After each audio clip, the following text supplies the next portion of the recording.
Okay, we are live. Thank you all for joining me tonight, the Cinephile World Order. Yeah, it's been a while since I've done a stream here. The last time we were live, I believe, was Halloween night.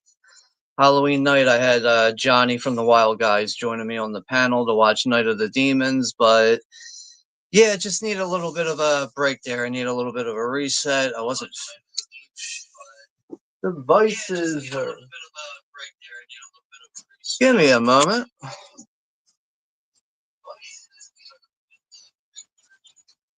Give me a moment. Oh.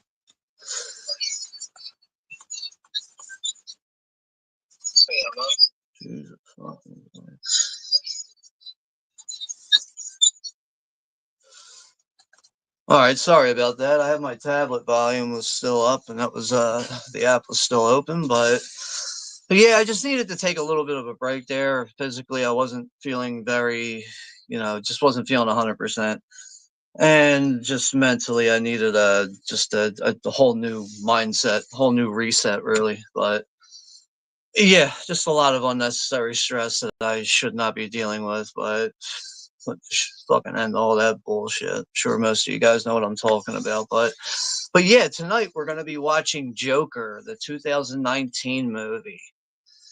And I gotta say, the first time when I heard news of this coming out, I've always been a big fan of Joaquin Phoenix and everything, but when I heard that this was coming out, I was not thrilled at all. I was just not excited for what was coming with this. And then the trailer came out, and then that kind of sparked my interest a little bit more. It made me feel a little bit more optimistic about going into the movie at that point. And I did not see this in the theater. I waited until I was able to get the 4K Blu-ray for it. And yeah, I got to say, man, I was very, very pleasantly surprised with this movie. And one thing that I find very enjoyable about this movie is how similar it is to Martin Scorsese's Taxi Driver. With someone who just is obviously dealing with some kind of mental illness and things build up over time and then they just end up exploding on either the right or the wrong people. But I just love how that similarity is there in Joker. And Joker, in no way or form, does not rip off Scorsese's Taxi Driver. And Taxi Driver is my favorite film from Martin Scorsese as it is. And I actually would like to try to get a stream for that one at some point, get that scheduled on the channel. I know I've done it before in the past. That's on the old channel that was terminated and all that BS. But yeah. Yeah, so I just figured, since we just got out of October and everything, wanted to just try and focus on some other types of movies because I am very open to all types of genres. So I wanted to just try to get away from the straightforward horror movies, really, and with doing the Batman movies back in, I think we did those in June. We did Christopher Nolan's Batman trilogy. I just thought, like, why don't we do Joker, and maybe at some point we'll probably do the Batman and, dive into more of that stuff or whatever. I'm not the biggest superhero, movie adaptation person, really, but I mean, Batman, The Punisher, X-Men, stuff like that. It's always been huge for me growing up. It's something I never really grown out of, but it's really just movies in general and the horror genre is what really strikes me the most and does so much for me, really. But let's go ahead and see who's down in the chat. We have 7 people here with us right now. Oh, also, real quick, I just wanted to mention before I forgot about this. When we did that stream for Lady in White back on October 28th, which turned out to be, a really a good stream overall. And, I had a good time going back and watching that. But it turns out that the director, I don't know if he actually watched the whole stream, but he left a really nice comment on that stream in the comments section. And like I had to confirm it, like the account. I could see it was really him. Forgetting his name right now, Frank Lagia or something. I'm probably butchering that, I forget, but But yeah, it was really him, and he left me a really nice comment, which I still need to reply to. That's another thing. I'm very behind in comments right now, and I need to find the time to, just to reply to the comments. I always read everyone's comments, but I just need to find the time to really reply to each one. But I just really haven't been in the mood to really want to be talking to anybody or even want to be around people. Like, obviously, I'm still uploading things here and there on YouTube, but I just, my mindset with people right now is just like my fuse is just, it's burned out. So I just, I don't know. But other than that, things could be worse. They could always be worse. But let's get to the chat and we'll see who's here. Now my mouth's so dry. And we got Tom is here from the Undead of Night. What's up, Tom? Hey, Sean in chat. Great movie. Not so much the second one, though. Man, you know what?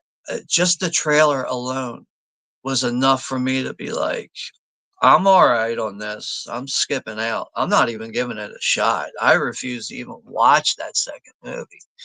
From seeing the first, second, and I think I even saw the final trailer and all that. It's just everything in that trailer that I saw is just meh. It's just this is not pulling me in. Like I just don't get it. And once it finally came out, I haven't heard one positive thing about it. So that's another reason why I'm more than likely never going to see it. But yeah, good to see you here, Tom. Hopefully all is well with you. And we got George is here, the Sailor Outlaw. What's up there, George? Hey, you have Sean and everyone. Yeah, yeah, the Eagles, they beat the Lions. But what are the Lions now? 6-4, man. I mean, I don't know what the rest of their schedule looks like, but I don't know. I still think the Lions are going to be making the playoffs, and I'm still very confident with the prediction of at some point in the future, the Eagles and the Lions are going to be playing for the NFC Championship. I really feel like that's going to be happening some point in the future down the road. But yeah, good to see you here, George. Hopefully all is well with you too. And Heath Ledger will be proud. When you really, that's another thing with Joker. It's Batman's not really in it, so all that stuff with like Batman or whatever really is separated a lot from the film. Besides, I don't want to spoil too much right now for anyone who hasn't seen it, but there is some elements in there with Batman and the Bruce Wayne family and everything. But yeah, I think Heath Ledger would be fully behind this movie. I really think he would be proud of Joaquin Phoenix and the performance he was able to do with this movie. But I just know when I first saw this, I was like, it wasn't like I was like, finally watch this fucking Joker movie or whatever. I just went into it. I bought the movie blindly. I forget what I paid for the 4K, but yeah, it's the 4K right there. But I just went into it with basically like low expectations and like probably around like the 30, 40, 50 minute mark, like near that first hour, I was just like, wow, like. And another thing is this movie also made me go back and rewatch it again a few days later because there was times when it's hard to tell when Arthur is actually in a moment of reality compared to when he's dreaming up, wanting to have this relationship with the hot black girl in the apartment building. And because when I was first watching it, there was times where I was like, I guess they're really like hooking up and everything. And it's like going back and watching it, fully understanding that like all this is just really playing in his fucked up head. But yeah, that's just another thing about this film that I enjoyed so much. It made me go back and rewatch it, just a few days later. I don't really do that with many movies. Like that's the thing. If a movie really hits me and strikes me right like that, it'll end up lingering in my head, and I feel like I got to go back and rewatch it. Yeah, Anthony Chovitz here too. What's up? Yeah, Anthony's saying, "How you doing, buddy?" By the way, I haven't been feeling well as of late. You and me both, man. You and me both. But just hang in there, Anthony. Try to, just the way I try to look at things in life sometimes is like, you know, as long as I got a roof over my head and I have my health and everything, and that means there's potential for things to get better. So yeah, I think we all go through these ruts and everything, and it can be hard to see the positive light at the end of the tunnel and all that. But you just got to go through the motions of things, man. It's might be a vague response to that, but that's just the truth.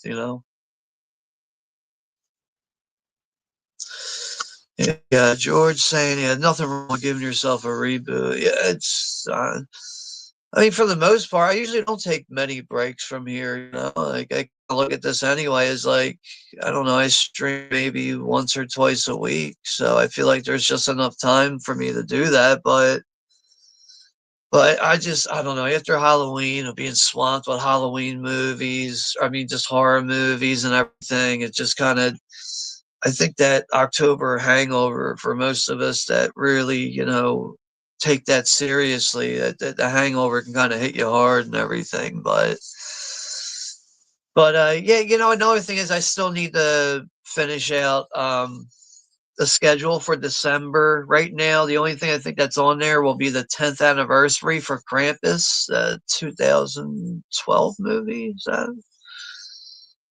No, that wouldn't be it. 2014 or 15, I think yeah, somewhere around there. But yeah, I've never done a stream for that one. I thought that'd be a fun Christmas one to watch this year.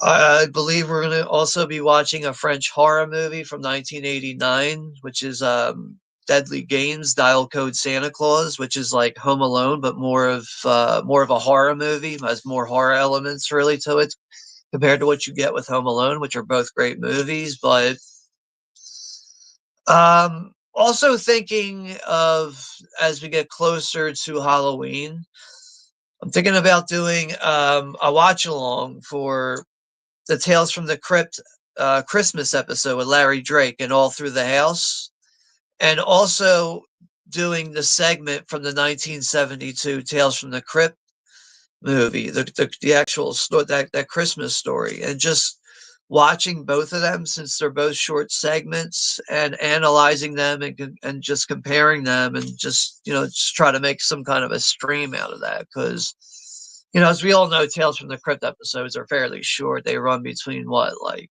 22 and like 30 minutes long. So, but it's something I actually wanted to do last year, which was interrupted by some fucking ungrateful bitch. Leave it at that. But yeah, this year I'm getting it done this time. But I have some other ideas too. I'm gonna try my best to not keep it just Christmas horror movies for the month either. And we also have the 30th anniversary for Four Rooms coming up, a movie that takes place on New Year's Eve with Tim Roth, which was has Bruce Willis in it. I believe a segment in it was written by Quentin Tarantino also. I don't know a lot. Like I don't know my like film history on Four Rooms very well, but it's an anthology, and I think that would be a very fun movie to watch. And I think its actual release date is on Christmas. Back in 1995 will be its official 30th anniversary, but I'm not doing a watch party on Christmas night, so we'll probably get that in somewhere around that time and all that. And I am open to recommendations. As long as it's related to Christmas and something that I'm somewhat familiar with, but I'm also open to newer things too. Like I was even thinking about maybe doing Terrifier 3. Might even do that at some point, we'll see, but there's plenty of options to go through right now. And where was I at in the chat here?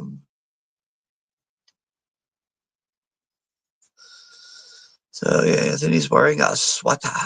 Sweater weather is around the corner. And we got Russell's here, my fellow Canadian. What's up there, Russell Collier? Yeah, good to see you here, man. Hopefully all is well with you. Player and everything's all shutting down on its own. Yeah, good evening, Sean and CWO Humanoids. Yes, humanoids from the CWO deep. So Anthony went to St. John's basketball game last night or recently, and they lost. Okay, that's high school or college sports. I don't follow college sports really, but yeah, just Anthony's saying, yeah, I'm excited for Joker. I was excited for Joker when I saw my ex worker. Okay. Yeah, I don't know. It's just it's another thing with the Dark Knight and Heath Ledger's Joker. Man, it's just that is just such a undeniable performance. It's just like I don't care what actor you are. It's like good luck ever topping that. But Joker, the 2009 movie, really does a whole different thing of its own. Like, imagine if it actually was like a Batman and Joker type of movie, something like that. That would probably be a little problematic, really. But who knows? Who knows what that would have been like? But and we got Suez here. So Joe from the Bud Files, if that wants to pop up tonight. Hey, how's it going there, So? Thank you for stopping by. Hopefully all is well with you.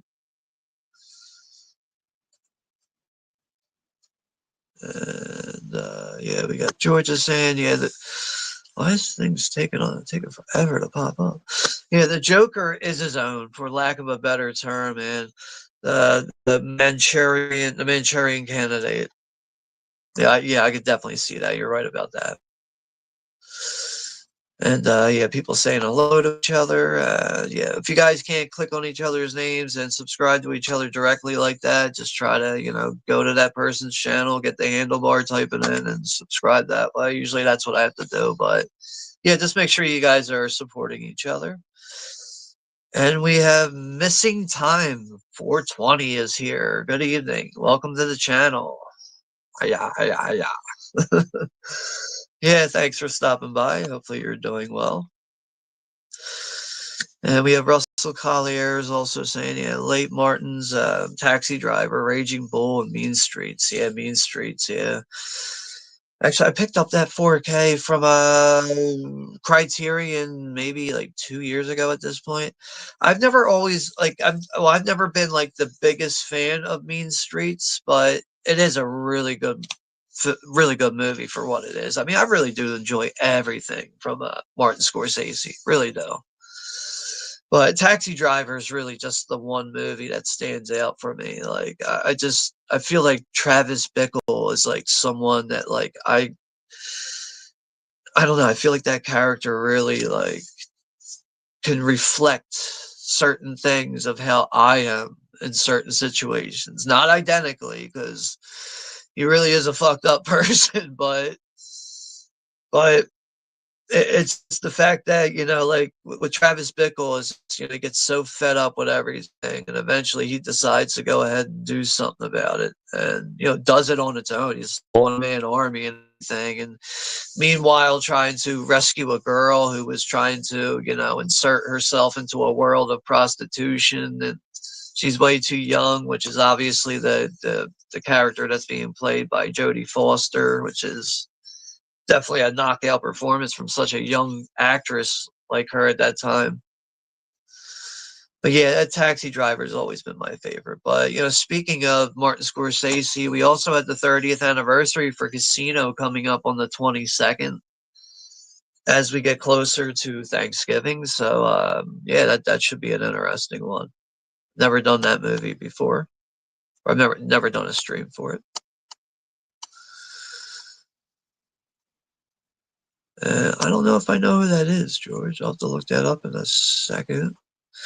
Yeah, George is saying, and by the way, rest in peace to Tatsuya Nabadai. If I'm saying or Nakaday. If I'm saying that right. Let me confirm who that is.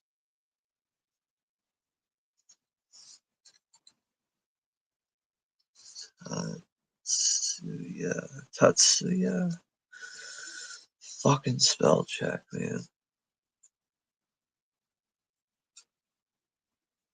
Naka, Nakadai.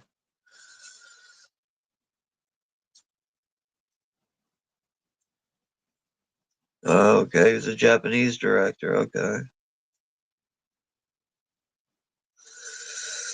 Give me just a moment. Oh, Seven Samurai. It's funny. Speaking of Seven Samurai, a friend on here, this guy Phil I know over at Froggy, or yeah, Froggy the Gremlin, his name is. He actually sent me the Criterion release for Seven Samurai, which is still sealed, and I need to dive into that at some point. But yeah, that just made me realize that. But yeah, rest in peace to him, though. Man, when was he? Let's see how old he was.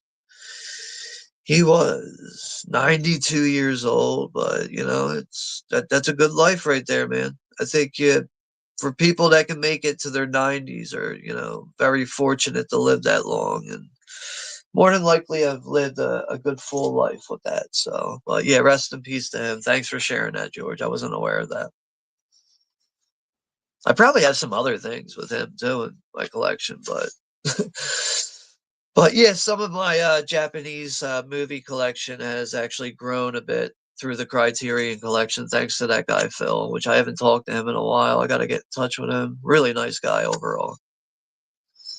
But that's another thing. At the end of the year, I'm going to do a stream for my favorite physical media releases for 2025, and that guy Phil sent me a lot of movies back in like the late end of the summer there, and I want to present all that stuff in that stream too to acknowledge that because I don't really do haul videos and stuff like that anymore.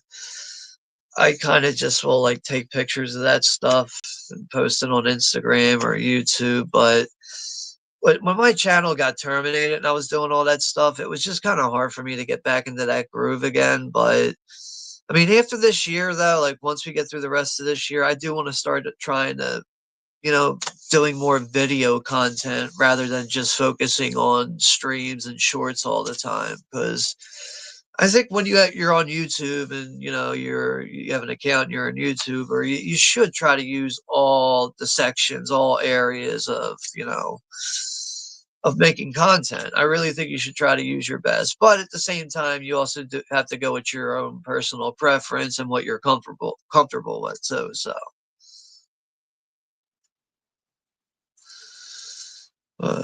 Anthony, yeah, I saw your picture there, Anthony, of the Planet of the Apes tape on Instagram. And yeah, Russell is saying, yeah, I love when Joker kills Randall. Yeah. Then lets the little guy leave. Honestly, yo, that is my favorite part in the whole movie. It's just, oh man, it's just the whole build up to it, and fucking Arthur's like already like off his rocker. He's getting ready to go do the night show with that guy, Robert De Niro's Murray or whatever his name is, and he's like even painting his tongue and everything. He's painting his face up, and Randall and the little guy come over to drink some liquor with him because his mother just passed away and shit. he's like, he's just casually has the knife behind his back. He's like, yeah, just out there, he smashes his shit out of him right in his neck. Oh, but I think the best part is when he's like, yeah, I always liked you, Randall. You can leave. And like, he's getting ready to walk by him. And he's like, ah! He scares the shit out of him. Oh man, that really is like one of my favorite parts in that movie because that's another thing when I was first watching it and I got to that part, like yeah, like for me personally, like when I watch movies with comedic moments, a lot of times I'm not like bursting out laughing. Like if I'm by myself, like I'm kind of just sitting there smiling. But that really was a scene where I was like, I couldn't hold back. I was dying laughing when I was watching that scene, man. That was a good one. Really is up there as one of my favorite moments in the movie. Besides, I mean, really, like, well, I again, I don't want to spoil too much, as I already spoiled some things. But yeah, I think most of you guys should be familiar with this movie. But The whole subway scene with the three fucking, degenerate drunk assholes that are, fucking with Arthur. Like, that scene, bit shocking, really. Didn't see that coming at all. But we'll get into all that as we dive into the movie. And where was I at in the chat? Missing time 420. Is Cinderverse back? I'm not sure what that is, but maybe someone in the chat could look that up for you. Not too sure what that is. So yeah, Russell saying to Anthony, as the Planet of the Apes box set, that's how to do it, right, Russell? That's good to see that you are collecting and all that. But I know you had that issue with buying that Texas Chainsaw Massacre Second Sight edition because it was like a Region B locked thing on there. But yeah, I know I told you before, like I'd buy that thing off you. I don't even have that set, so if it's like if you feel like it's a total loss for you and you want to try to get something from it, I would gladly I would buy it off of you. So yeah, offer still stands if you ever want to change your mind about that, or if better yet is what you should do. You should buy yourself a region-free 4K Blu-ray player, so you won't have to worry about region codes and all that BS. Yeah, George is saying, yeah, I still have confidence in that too, Sean. Yeah, you gotta, I don't know, gotta hold on to something. You gotta have some kind of grip to keep your conscience clear in that kind of way. But I mean, well, I guess I think you're really talking more like the when I was talking about the Eagles and the Lions or whatever. But I just don't know what the Lions' schedule looks like for the rest of the season. But I just in the past couple of years, man, the Lions been no pushover. That's for sure. I know. I think all of us know as football fans, like years and years ago, like the Barry Sanders days, those were some dark days for Lions fans. Besides watching one of the best running backs of all time. I mean, whoever asks me, like, who do you think was the best running back of all time? Tough fucking question, but I every time it's just right away I always think of Barry Sanders. The guy was so damn small, but he was so hard to catch. I really think him and Bo Jackson were really the best fucking running backs. Just sucks that Bo Jackson dislocated his was that like his femur or whatever that bone is that fucking connects to your hip. He was running so fucking fast, he put the stop and the bone just popped right out of his hip. Which kind of ended his career and everything. But I think if that never happened to Bo Jackson, I think Bo Jackson really would have went down as like the best running back of all time. But yeah, him and Barry Sanders, really two big running backs there for me. But yeah, George is saying it's remarkable as to how many people throughout the years have gotten to portray the Joker, right? Yeah, that's a good point to bring up. Yeah, that's something I definitely have to agree with right there with what Missing Time 420 saying there. I didn't care for Jared Leto's Joker as much. Yeah. Also, don't even like the look of it. Just the look of him and everything. It's just. Feel like I'm like looking at like some guy selling ecstasy at a rave or something. Like just doesn't do it for me much. But yeah, Anthony's saying yeah, the October hangover hit him too. Yeah, and we got Erica's here from EA Horror. Hello there, Erica. Thanks for stopping by here. Hopefully all is well with you. And yes, I was talking to you in the community tabs about Guillermo del Toro's Frankenstein. I watched it. Was it a night or two ago? I was watching it, the Netflix movie, and yeah, I was pleasantly surprised with it. I wasn't like blown away by it or anything like that. Like I thought it was definitely good enough for a 7 out of 10. But yeah, for anyone who hasn't seen Guillermo del Toro's Frankenstein yet, I'd say give it a definitely give it a watch, especially if you're a fan of the Frankenstein story. And I think at the same time with just the fact that we have a new Frankenstein movie, a new story and everything, it's just really refreshing to see something like that. And I've always been a big fan of Guillermo del Toro too, as it is. So, But yeah, yeah, I was pleasantly surprised with that. Another thing is, which I think some people have looked over, which has already come out, been out for a couple of years now, that I think is kind of hit or miss. But more people really need to go back on go on Netflix and check out Guillermo del Toro's Cabinet of Curiosities, which is a an anthology of stories, horror stories, because there was definitely some creepy ones in there, some other ones that are a little far fetched, you know. I think that kind of happens sometimes with all horror anthologies. You kind of get a story that's just like really hard to just fathom and put together in your head. But yeah, I think that's a another worthy thing from Guillermo del Toro on Netflix that some people or more people should go back and give a chance to.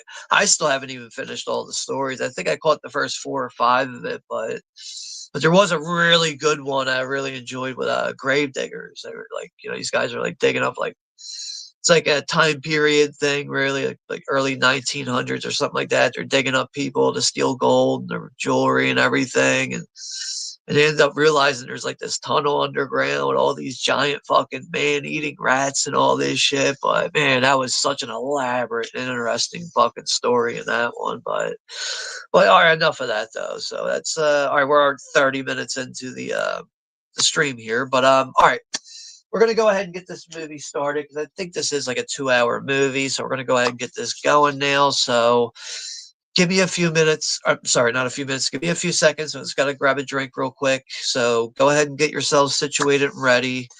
We'll do a countdown and we'll get this going here soon.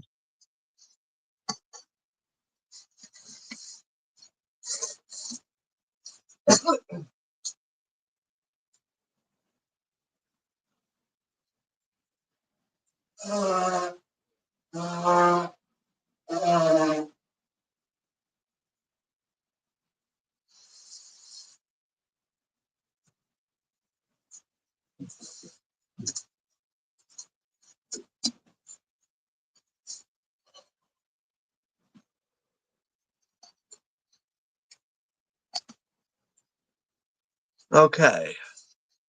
Everyone's good to go. We'll do a 10-1 here soon. No, no alcohol tonight. Just juice. Taking it easy.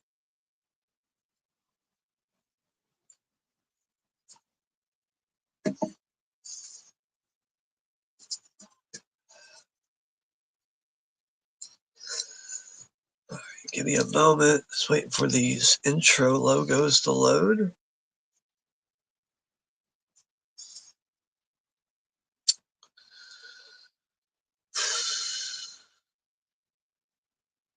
But yeah, next stream. Oh yeah, we're gonna have another stream coming up in just a couple days on Wednesday the 19th. Will be the official 50th anniversary for One That Flew Over the Cuckoo's Nest with Jack Nicholson. So really looking forward to doing that one, and it's another one from this year that's 50 years old, and Jaws was another one that turned 50 back in June, but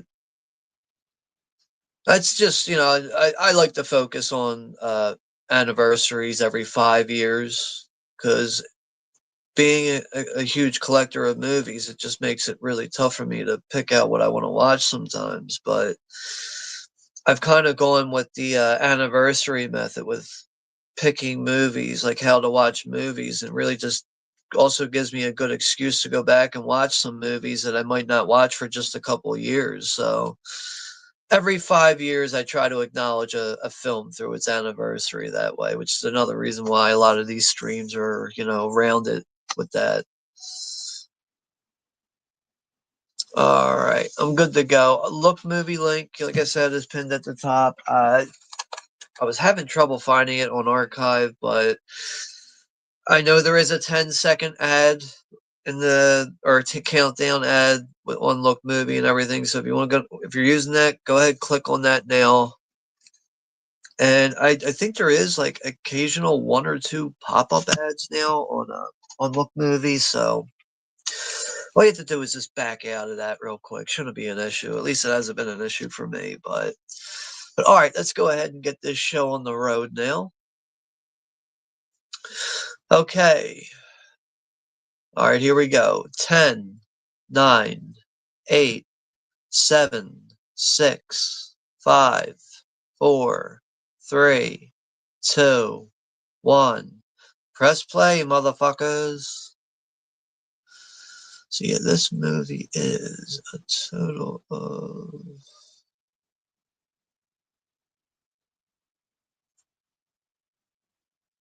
it's 2 hours and 1 minute, so just perfectly fine here.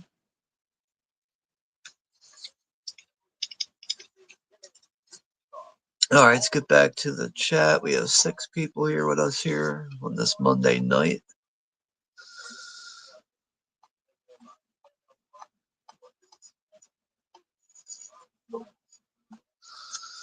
Did she finally stop harassing? Nope. Nope, no. If that's, I don't know. I don't want to. I can't even focus on that anymore. I'm tired of killing my viewers with what's going on with me personally. And nah, man, emails all day long. She's blocked from my cell phone. Emails all day long. It's a shame, man, when you got someone who lives with such a serious mental illness and they don't want to take their meds. And then when they're having their fucking mood swinging hoorah bullshit, it's who gets the fucking brunt end of it? I do. It all gets taken out on me, and it's just like fuck, dude. But one thing I've learned from the whole situation is I used to think I was a very impatient person, but man, that's made me realize I'm actually a very patient person. I can actually deal with a lot of bullshit. But I also think the reason why I'm like that is because a lot of bullshit just ain't worth your fucking, it just ain't worth your time, your emotional mindset. It's just not worth getting worked up over. But that just is what it is. And unfortunate that shit did not work out. I did everything in my power to try to make that work, and just unfortunate, man. Really is a bummer. But yeah, jumping into the movie here now. Got Art the Clown, or well, not Art the Clown. We got Arthur here. Art is Joker. The swinging around everything must go sign at the store that's being liquidated. Of course, a bunch of city punks fucking take it off of him. This is already a challenge for him, having to run in those big ass clown shoes, playing Frogger through New York City traffic right now.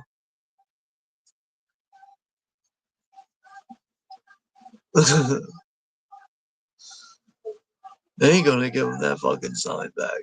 That's another thing in this movie too. Is like there's so many instances when Arthur is gets in a situation of getting his ass kicked and he's just laying down on the ground and taking it, and it's just over time, like when you see those situations, it's almost just like okay.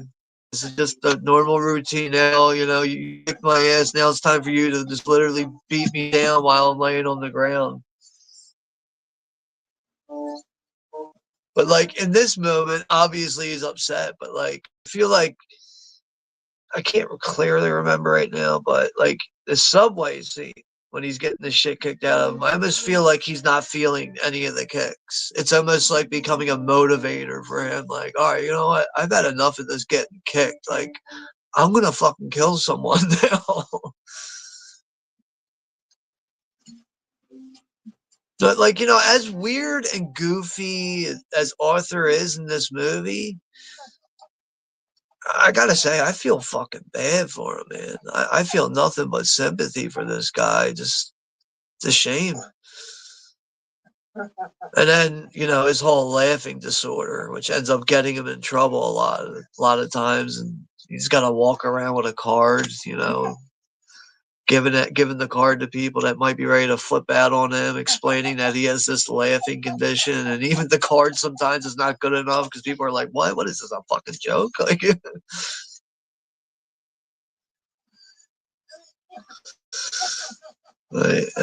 yeah, that's good to see you have 4 rooms. That's another one that needs to get upgraded, man. That's another one could really benefit from like a 4K Blu-ray at this point. I only have it on DVD, but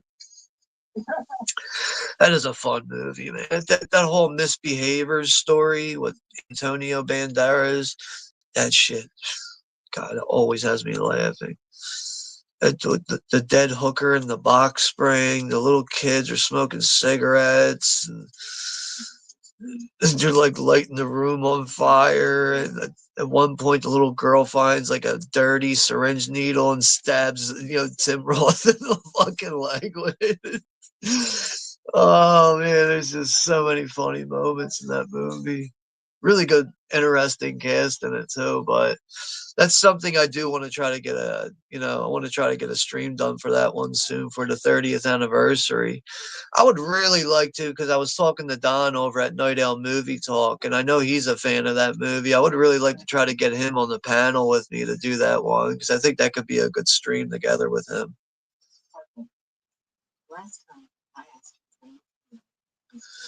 Yeah, Four Rooms really is a fun one. Really is. What you even have like Madonna in that opening story with all like the witches and everything. It's just such a bizarre hotel going on. Another clip that stands out to me is when Tim Roth is the bellboy or whatever, bellhop. He's like in 1 minute in the movie, I forget how it happens. He gets stuck in a window, and like it's like his torso, his abdomen's hanging out the window, his legs are still inside. And he looks up and he sees this guy, and he's like, "Excuse me, sir, I'm kind of stuck in a situation here." You can see there's just something wrong with the guy, and then he starts throwing up out the window, and the vomit just misses his face. Oh, some good shit, man. But all right. So we're back in the movie here. This is where Arthur is at his was it psychologist, fucking social worker appointment he does every week or month or something, and you know he's just sitting there smoking cigarettes, kind of just casually laying out his problems and everything, and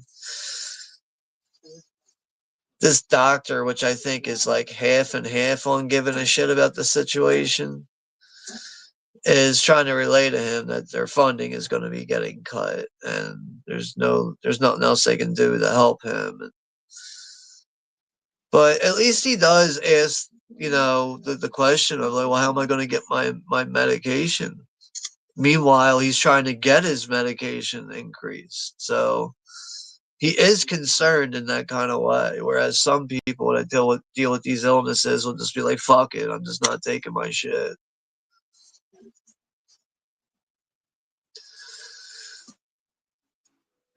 I also love, like, at one point when we were like reading through his scribbled journal or composition book, and that line just fucking gets me every time when it just says, "People expect you to behave as if you don't." And it's so fucking true. It's like it doesn't matter what you do, we all behave in some kind of manner, right? It's just, but like yeah, I think for the most part we use the word behave as like being civil and calm and respectful. This is when Arthur's on the bus now, and the little black kid's staring at him, and he's doing his clown antics and everything. And this lady's like, "Can you please stop bothering my son?" And this is where he starts bursting out laughing and shit. He's like, "You think that shit's funny?" Yeah, it's another thing I think Joaquin Phoenix does a good job with like on the mark with laughing when it's necessary and having it sound very authentic and genuine. So now he gives her that medical card explaining that he has this issue with laughing, all this shit.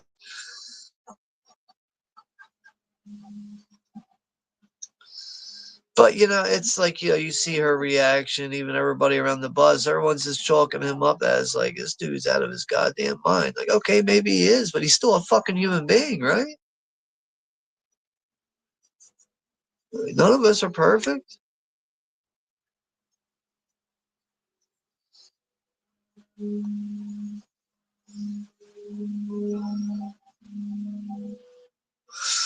Now, I don't know if you guys have seen Joaquin Phoenix, Beau is Afraid, which is an RES movie, same director of Midsommar and Hereditary. But maybe that movie was a bit too long. It's like 3 hours long, but I went into that one blindly too, and that one had me fucking laughing my ass off. Some situations bit fucking bizarre are out there at times, but overall, I really did enjoy Beau is Afraid. So I would definitely recommend that to anyone that's watching right now and hasn't seen that. I think it was good enough for a 7 out of 10.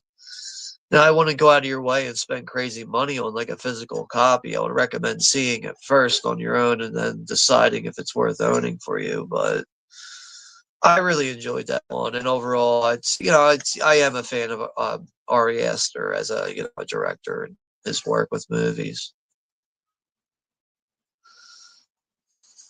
He really is.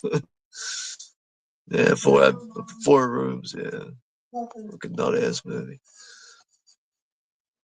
George is saying it's hard to try and get anything done when a particular someone, not naming names, wants to try to be the center of attention.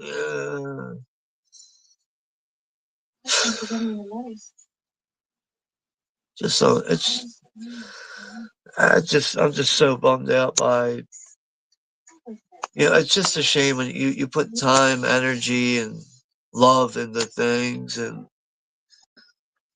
you just get shut down, and it's just the most unfortunate part is just like I can't believe I just wasted all my time on someone like this, and for a number of reasons. Like at the same time, I will admit, like there's a lot of things I could have handled a lot better in that situation too, but. Straight up, I'm just the type of person, man. You treat me a certain way, sorry, you're going to get nothing but that same treatment in return. So you're going to come at me. You want to come at me, you want to try to light me up. Telling you it's not a good idea. I'll back down easy from that shit. And I don't get enjoyment out of that either. I don't get enjoyment out of getting my fucking blood pressure all high, but certain people just think that they can fucking do that with me. And there's just not going to be any fucking consequences. Like, nah, sorry, I don't have a fucking short memory like that, and I'm not a fucking doormat for people either. But I don't know. I tried everything I could to just be there for her, and that all went to shit. Just an ungrateful person. Doesn't give a shit about nobody but themselves, unfortunately. Actually, they don't even give a shit about themselves.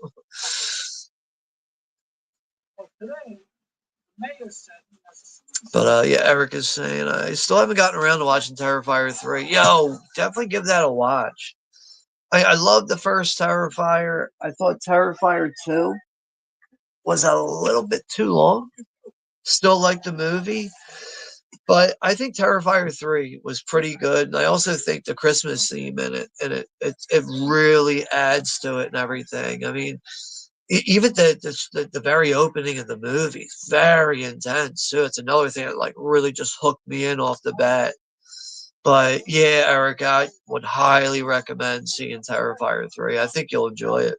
It's graphic as usual. It's not a Terrifier movie without fucking absolute over amounts of blood, gore, and guts.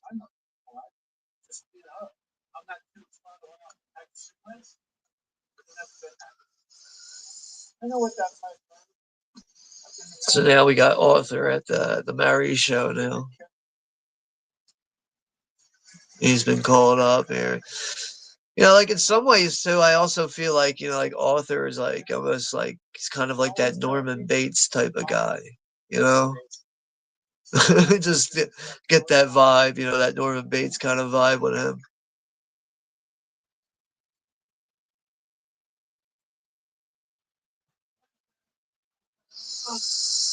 Russell saying, "I tell you what, you get what you fucking deserve." Yeah, it's at the end of the movie. I tell you what you get, Mary. You get what you fucking deserve. Like even like another thing that's good with like Joaquin Phoenix in that scene is even though he's in face paint, like you can still see his emotions and everything. He's like crying and everything, and he's fed up, and you can even see like he's struggling with the fact that it had to get to this point that he has to kill someone that he's admired on TV all this time, all because the guy made a joke out of him.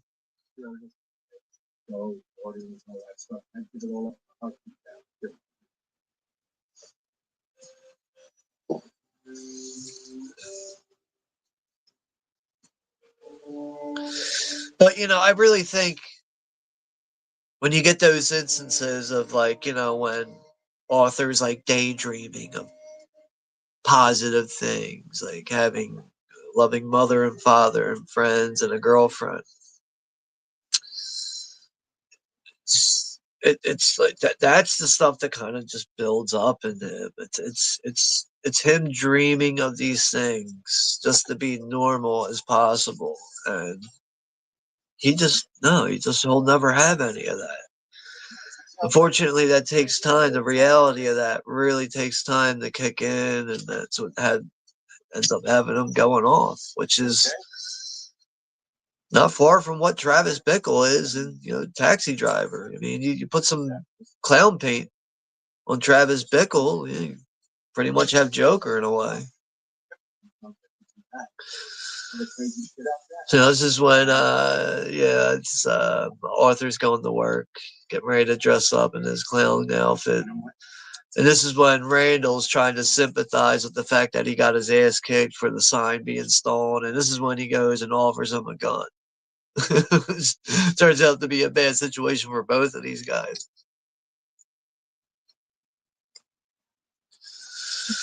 George is saying, I always grown up with Scarface movies. I love shit like that, though, man. Mob movies. Actually, I just started because usually around this time of year, like the holidays, I do like to go back and watch the Godfather movies. I did watch the first one for like the 5,000th time of my life, probably. But I'm going to be watching the second one soon. And another reason why I wanted to do this year is because all for years I just had never been a fan of Godfather 3. A lot of people really aren't.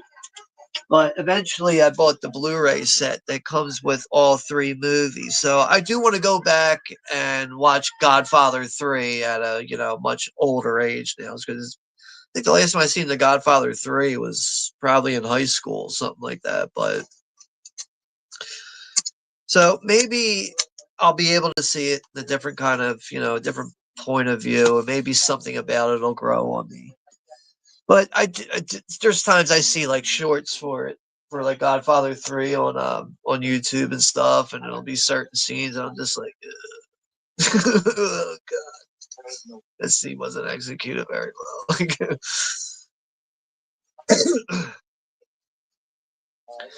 But I mean, as far as Godfather movies go, like in a way, like I mean, okay, like I don't know. It's been like I said, it's been a while since I've seen Godfather 3. But like I almost feel like they should have left it at just the two movies. Really, I think they should have just had those two movies and maybe did a spin-off years down the road or something. I don't know.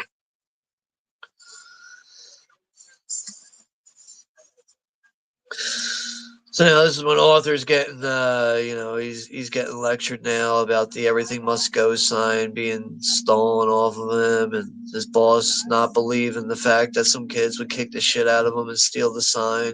And he sits there and he just has this smile on his face. It's definitely not a fucking friendly smile. It's behind that smile, behind those eyes right there is someone that's just like, you motherfucker, I'm about to just rip your fucking head off. And then after that, he goes into the alleyway and takes it out on all the fucking trash, starts kicking everything, man.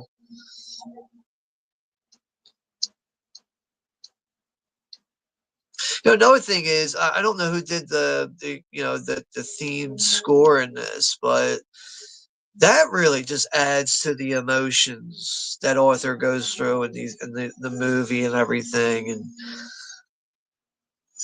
just even with like the atmosphere of like New York City and everything, just really adds to it. But Overall, this movie just builds up very nicely to what you get at the end there at the Mary show and everything. There comes that black girl or the black woman here and her daughter, and who he has taken some kind of inappropriate liking to. She won't even look his way.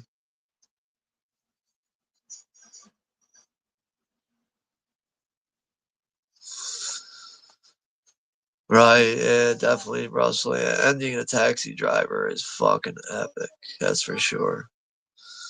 I remember the first time I saw Taxi Driver, and you get to that scene, when he has the gun that comes out of his sleeve there, and he shoots that guy in the face and everything. And everything just pops off so fucking quick. It really was just such a surprising moment to see that.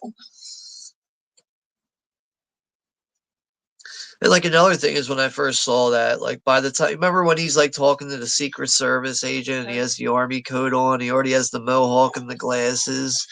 I thought like that was like he was gonna like go ahead and like kill someone like in that crowd. That like I thought that's when the shit was really gonna pop off. But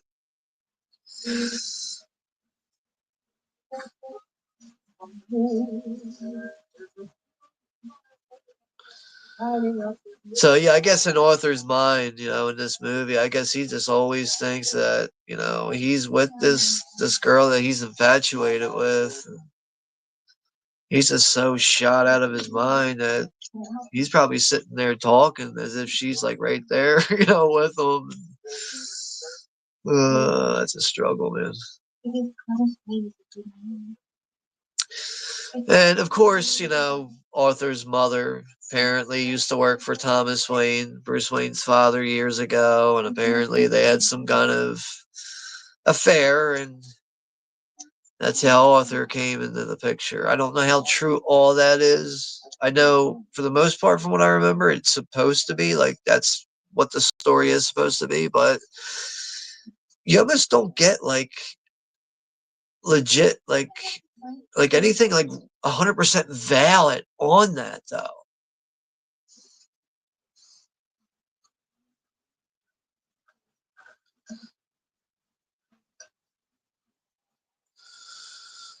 So how old is this movie now? This movie's what, like 7 years old now? I think since it came out in 2019. That's the funny part here. He's at home and now he's, playing around with the gun that Randall gave him and shit. And of course, Arthur is the type of person that's kind of like someone that's like, like talking to like imaginary friends and stuff. And he's just swinging the fucking, he's got like a 38 snub nose right there. I think that is. He gets up, he starts dancing and shit. He's got the gun.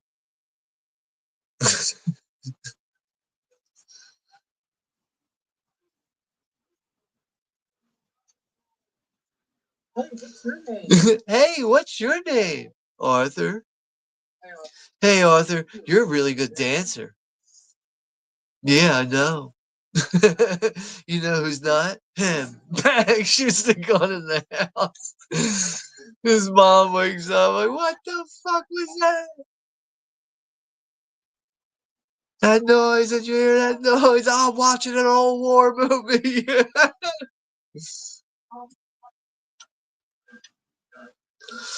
Well, at least he knows the gun works now, which is, going to be to his benefit when it comes down to the situation of self-defense. And we got Wild Wranglers here. WW, what's up, bro? Good to see you here. Hopefully, all is well with you. If anyone needs a timestamp right now, my timestamp is I'm rolling over on 24 minutes right now. This is a bit creepy too, how he's following, the black lady from the apartment building. But I also feel like this could even be a scene of something that's really not happening, but this is all something that he's just, conjuring up and dreaming up in his mind. That's like situations like this is another reason why I went back and watched this movie, for a second time as soon as I did. I remember I watched it. It was like a day or two later. It was on my mind so much. And I was like, I gotta go back and watch it.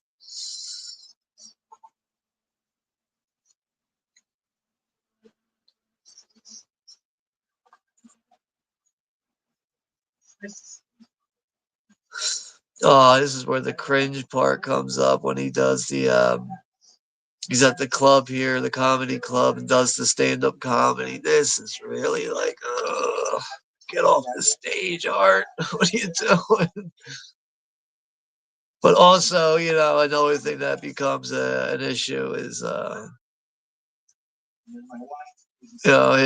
his laughing disorder. But that little, I don't know how to describe it. That laugh that he does in the background, and he's like, I can't do that laugh that he does. Sounds like a ventriloquist doll or something. Oh, we got Johnny's here too. Did I miss his comment or something?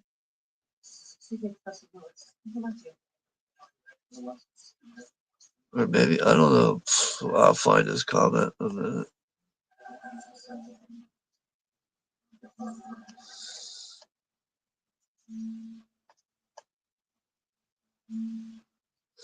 This is where he's sitting down, jotting things down now.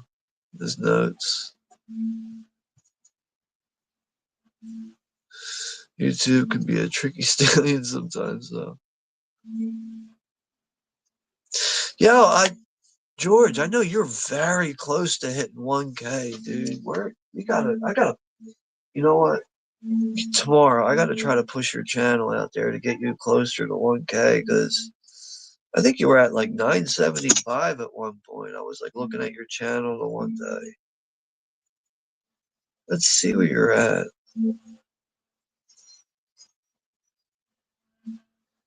Here's the line. People expect you to behave as if you don't. And he puts the word don't really big and a happy face in the letter O.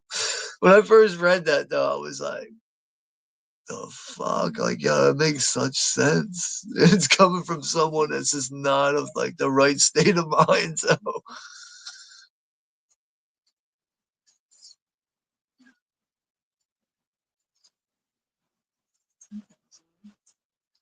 Sailor George.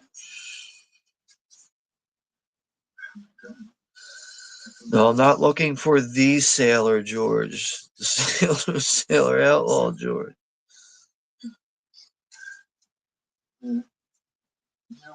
Yeah, dude, you're close, man. You're at 988. I gotta try. I'm gonna try to.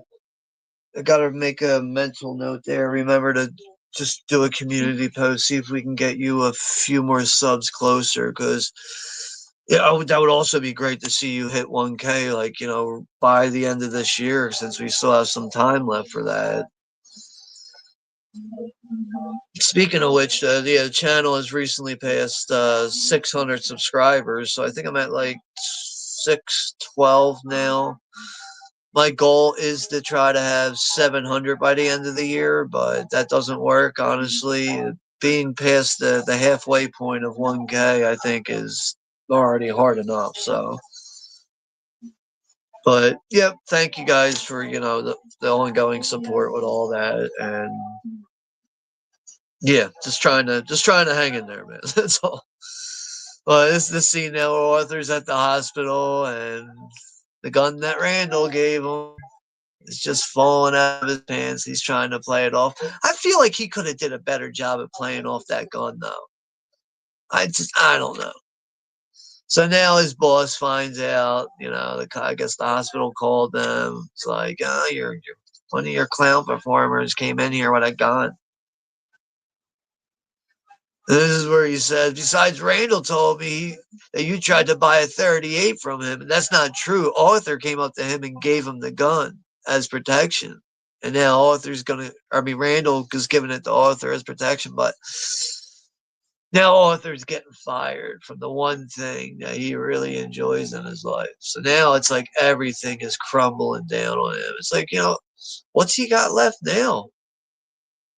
Like, go home, take care of your mother, and that's it. Like, and deal with your crazy head. Like, oh my god.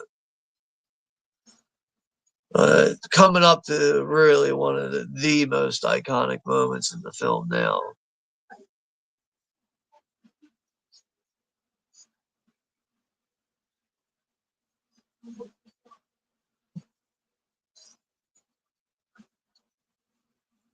And that one guy that's like begging that girl, hey, you want some french fries, man? If I was walking by, I would kick those fries right out of his fucking hand. Like, dude, shut the fuck up, man. I hate annoying drunk people like that, though. It just, like, come on, you're supposed to be a grown up, man. Like, all right, yeah, I get, it's fun being drunk and all that, but like, people that drink and they just can't hold their composure, like, what the fuck are you doing, man? But then again, some people are just natural born assholes, so. So yeah, down the other end of the car there, Arthur can't help it, man. His laughing condition's kicking in, and that catches the attention of these three fucking yuppies here. Say something funny, asshole.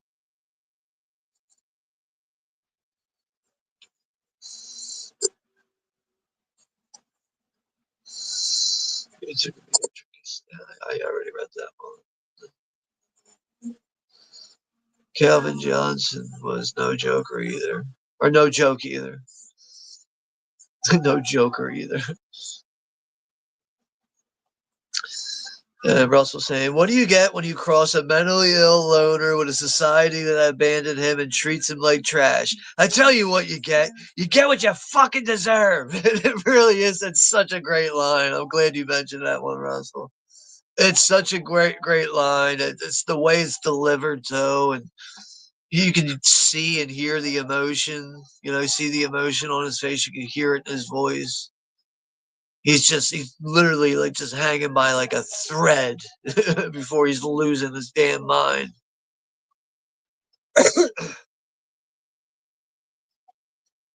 So now, like, Arthur's laughing so bad he can't even get out the words that, like, I have a condition, and then this is where they start grabbing his shit. They're throwing everything. Now they're holding him, kicking the shit out of him.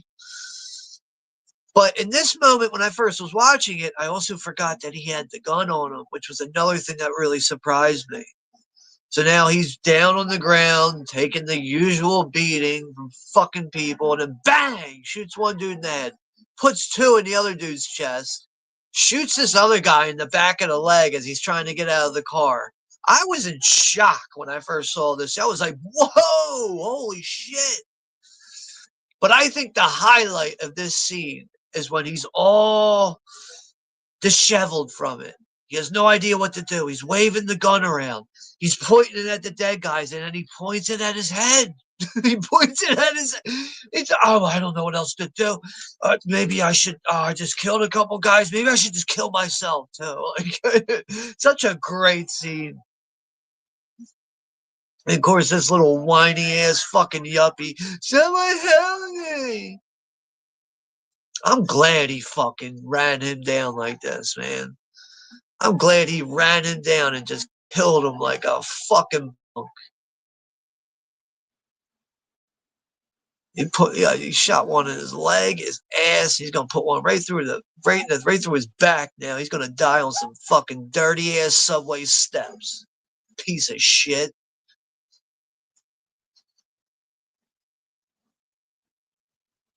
And that fucking silence afterwards.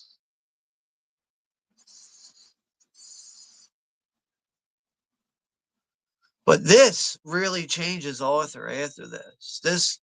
Now he knows. He doesn't have to keep dealing with bullshit all the time. It's not the way to go about things. I think we all can agree about that. But, you fuck with someone long enough and they're already fucked up in the head. Fucked up things are going to happen. So he decides to just get the fuck away from that scene and run all the way home. or public bathroom. I think this is something you don't see anymore. Like even like playgrounds and shit. Like like bathrooms like that, public bathrooms. We don't even have public bathrooms at like like the bus stations and shit like that anymore. I think a lot of that has to do with, well, at least where I live in the Philadelphia area, it's like they were finding too many people like doing drugs and overdosing in the stalls and shit. Guess I got tired of that BS. What? Why didn't I see Johnny's comment? Uh, talking about Johnny Wild Guys, right? Did I overlook his comment? Let me rewind. Why am I not seeing this comment? It's weird. Unless there's another Johnny in here that you guys were talking about, I don't know. But yeah, Johnny, if Johnny from the Wild Guys was here, sorry, man. But hello and yeah, goodbye or whatever. Oh, Johnny is Wild Wrangler. See, I never knew his real name. All right, sorry about that. But thanks for confirming that, Russell. But yeah, good night to Erica too. She had to get going. It was nice chat with everyone, but gotta hop off here now and play a few rounds of Black Ops. Where I get some work done. See you all later. Yeah, thank you for hanging out here, Erica. And, just take care of yourself, and hopefully you have a good Thanksgiving. And oh, okay, we have Eli's here from Dark Hymns from the Cold North. What's up, Eli? Good to see you here, man. Big fan of this movie, actually. Yeah, me too, man. Really, it's as I was saying earlier in the stream when this first came out, I was just like, I don't know about this, man. Some big shoes to fucking step into here after Christopher Nolan's Dark Knight and everything, but obviously the movie's so much more different than that. Then when I finally saw it with somewhat low expectations, man, was I pleasantly surprised, man. And just the movie lingered with me for a day or two after seeing it, and I went and watched it again, and it also helped me to really understand the wild psyche of Arthur too, and realize some of these situations are all really just happening in his head and not actually happening. These are things that he's just dreaming up in his head. So now, Arthur goes back to his job where he's been fired, and they're talking about the killer clown now that killed those three guys, and Arthur goes and spats out the fact that Randall's the one that gave him the 38 snub. The way he leaves here, he goes, "Oh no, I forgot to punch out," and he punches the shit out of the clock out machine. That's a fucking wild bunch of weirdos. And then the sign here that says, "Don't forget to smile." He takes a big ass fucking Magnum 44 black marker and he fucking blacks out the forgets part and it just says, "Don't smile." He's dancing down the steps. Yeah, hopefully all is well with you there, though, Eli. And yeah, good to see you're a fan of this one.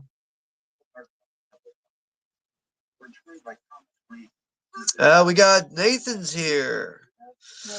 Nathan from the NDT show. And also NDT collects wrestling. What's up there, Nathan? Hello, all. Yeah, good to see you here, man. And current timestamp on my end is 38 minutes and 50 seconds is where I'm at right now. Arthur is, him and his mother are watching the news of Thomas Wayne talking about the subway killings and everything.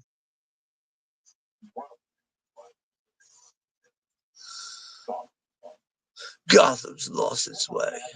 Gotham's always lost its way, right? But yeah, good to see you here though, Nathan. And those Halloween videos you did of the day and night videos you did of your Halloween decorations, man, that was so cool to see. Like I think you could be wrong, but like think almost every year you do a video like that. But I swear it's like you're always adding new things. You're becoming more creative with like putting like writing and words and stuff on like tombstones, incorporating lines from movies like horror movies and stuff. But that was good work, man. It really was. And from reading your comments, it's good to see that because it seems like where you live at, it's a very kind of rural, kind of secluded area. It's like if you have neighbors, they're not very close to you if you do. So I was just surprised to see that you had a lot of trick or treaters on Halloween. I just figured because of like how somewhat secluded that area is, sometimes that could like lead to not having that many trick or treaters and stuff. Unlike living in like the city and like fucking sardine can row homes and shit like I do, but yeah, good content with all that though. And yeah, another thing is Nathan, man, yeah, you're definitely since I've joined up here on like in 2018. I've known you since around that time, and yeah, you're still a YouTuber that I talk to and connect with. And people come, people go, but it's just good to see that I still or it's good to see that you and I, we still connect and watch each other's content and stuff. So, but thanks for stopping by here and hanging out. Hopefully everything's good with you. So now, yeah, author's going back to his therapist here, and now he's got more of an insurance, more of a grip on himself. He feels like he's understanding things and saying like, I never was really sure if I ever actually existed, but now I know that I do, and people are starting to notice.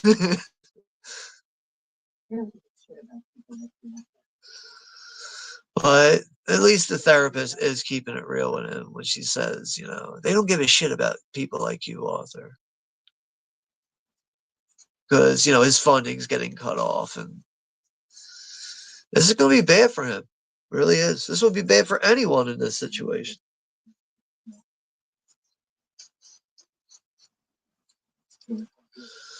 How do I get my medication now? Who do I talk to?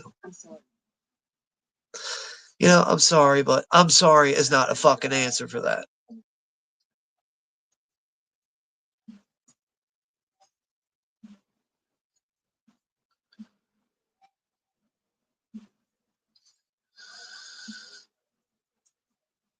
And yeah, George is saying, as if those New York City punks didn't already learn their lesson from their encounter with Jason Voorhees. Yeah, that's a good one there, George.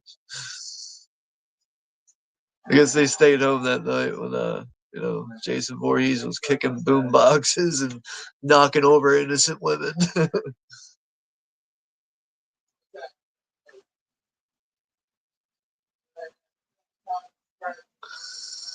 Then this is one, which reminds me, how would you feel, Sean, if you found out Brock Lesnar was going to be the next to play Joker? Yeah, did I read something about that, or where did I feel like I saw something like that? But yeah, I wouldn't be excited about that. But nowadays, with new movies, yeah, something like that wouldn't have me excited. But I feel like it's important nowadays with just the way movies are. You have to be open minded and just see the damn thing sometimes. Unlike movies like The Crow and the second Joker movie, those two trailers right there, I was like, nah, I don't care. Even if someone sent me the copies of those movies, was like, I want you to watch them, I'd be like, nah, I'm going to mail these back to you. But for the most part, I really do try to be as open minded as possible. It's important to be open minded because if you're not, you could end up really denying yourself from seeing a really good movie. But yeah, I agree with you there, George. That's just not a very appealing thing to hear Brock Lesnar playing the next Joker.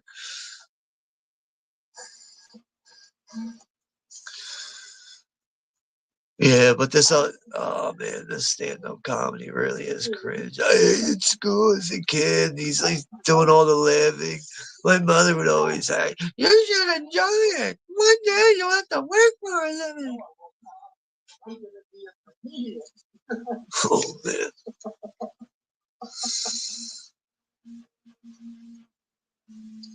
poor guy. Then he's got like random, like like in his composition book, you see like there's like random like cutouts from porn mags like taped in there and shit. Like, what's that about?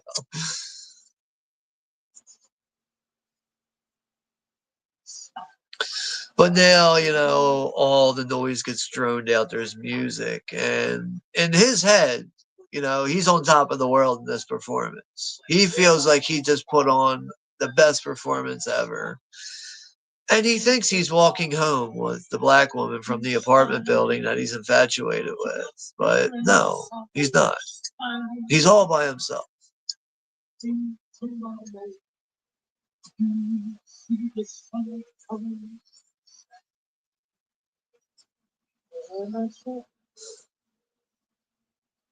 Clown Vigilante. Someone should make a movie called that. Like with that title, Clown Vigilante or The Vigilante Clown. Yeah, Russell's saying Halloween was better back in the day, not like now.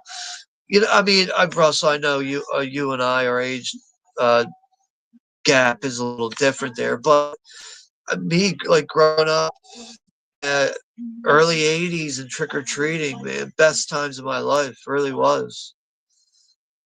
And I think I was probably about 10 or 11 when I stopped doing all that stuff. But even leading up to that time, like even trick or treating was like, it was fun. Like, the only thing I remember, like, people used to invite you in your house sometimes.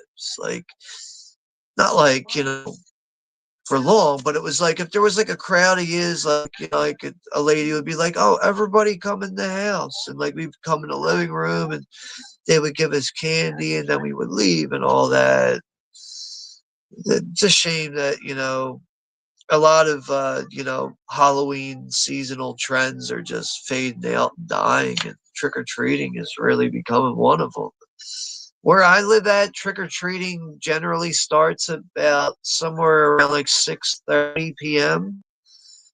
and it's usually done by like 9 o'clock. This year it was done by 8 this time. So it's just like as the years go along, it just kind of seems like it's just dwindling down, getting smaller and smaller with kids and all that. But the only times I know that really takes effect is when it ends up like, raining on Halloween. That's when you only get like a couple stragglers that are willing to get wet for some candy. But you're definitely right about that, man. I mean, to me, Halloween will always be what it is. And, I always have very fond memories of it growing up and just enjoying it. One of the most memorable years for me was it was such a surprise for me too. Like I was like, I was like 9 years old, and my plan was to actually just stay in the house because my parents were divorced. I was living with my dad at the time, and my dad was at work, and I had the house to myself. And I thought I was just going to be in the house handing out candy. My sister, who's 10 years older than me, shows up at the house and she's like, "What are you doing tonight?" I'm like, "I don't know, just handing out candy." She's like, "You're not going trick or treating?" I was like, "No." And she's like, "All right, we're going to the Halloween store right now. I'm going to get you a costume. I'm going to take you out trick or treating." And I was like, "Damn, all right. Like, I actually want to do that." So yeah, she took me to the costume store, got me a costume.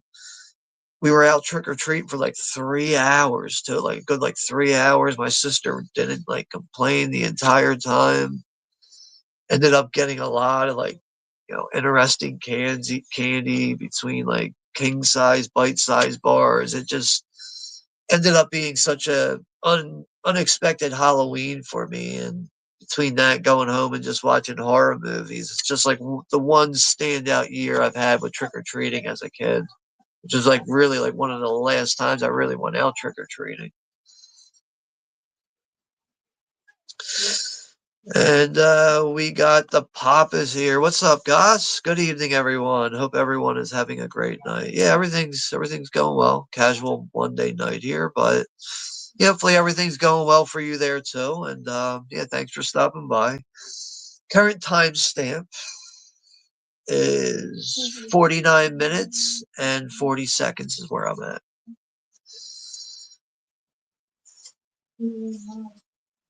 So now this is the situation when Arthur and his mother are arguing, and his mother starts to let out more information about the fact that Thomas Wayne, or her and Thomas Wayne, had an affair, which is more than likely leading to the fact that, that's where Arthur came from. That's who his father is. But another thing you have to keep in mind is with his mom is a very delusional person, very someone who's just lives in a very exaggerated world, I guess you could say. But yeah, I just hate to say it too. It's like the apple doesn't fall far from the tree with those two, but it just is what it is. Now Arthur's on the train reading up more about the vigilante and Thomas Wayne. Apparently, Thomas Wayne, that's one of the main reasons why now he wants to run. And it's because of the killings, because of the those three poor innocent guys in the subway.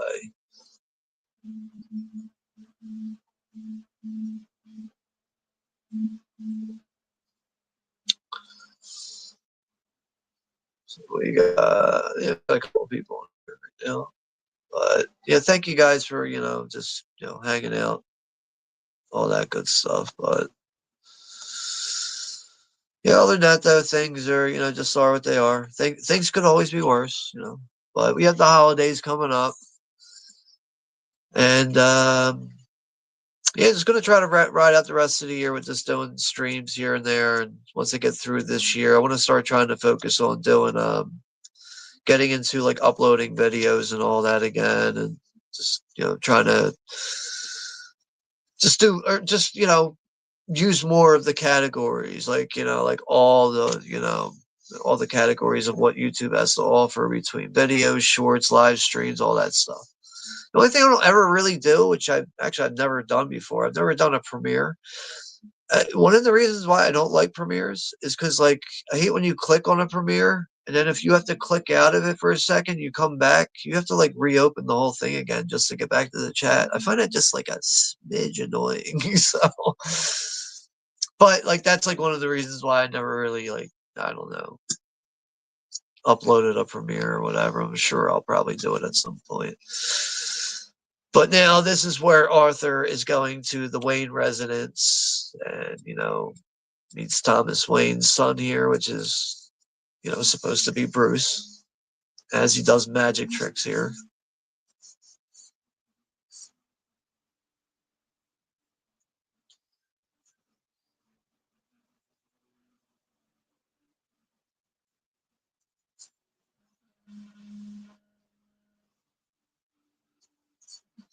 Hi, what's your name? I'm Bruce.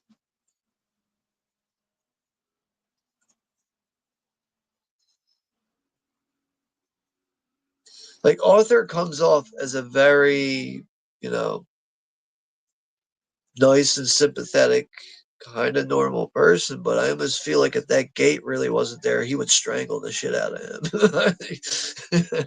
As he sits there and sticks his thumbs in his mouth, making him smile and shit.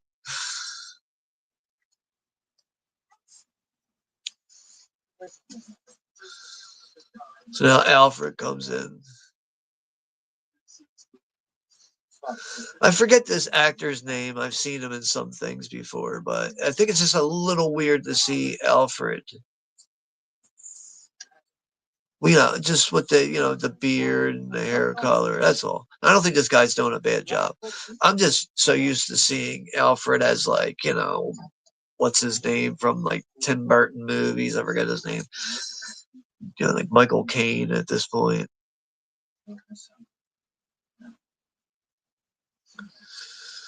So this is where Alfred's gonna lay out the truth for Arthur here.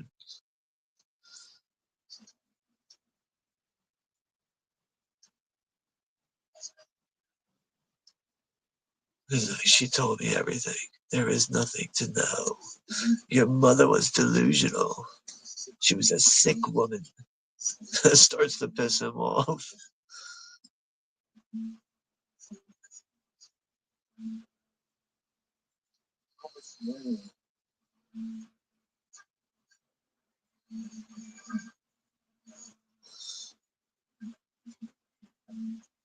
He's choking the shit out of Alfred.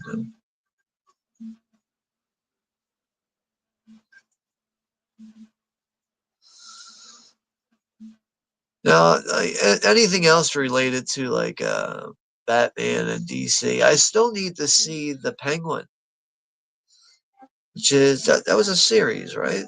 It was a Showtime series. So that's like the only newer Batman thing I still haven't seen yet. It's the Penguin show. So I got to get around to that at some point. I've always liked Colin Farrell as an actor too. I think he does a really good job in most of his roles.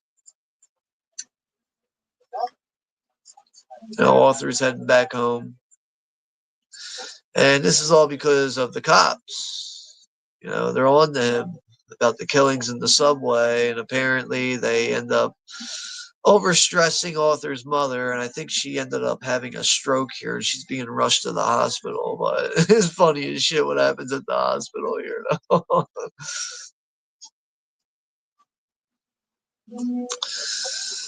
And we got Diaz here. Derek over at Woo Riders DG. What's up there, Derek?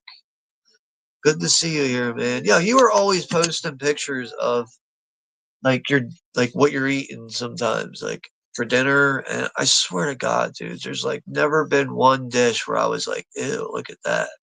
Like, dude, like you posted like some like chicken drumsticks the other night. I was like, fuck, dude, I'm about to fucking go make something now. It was like super late. And I was like, yo, shit looks so good, man. But yeah, it's good to see that, you're in I don't know if you're the one cooking the food or whatever, but at least it's good to see that you're in a home where, you're getting some good cooking. But other than that, though, thanks for stopping by, and hopefully all is well with you. And I'm glad the UFOs have not abducted you yet. So hang in there, man. Eyes in the skies.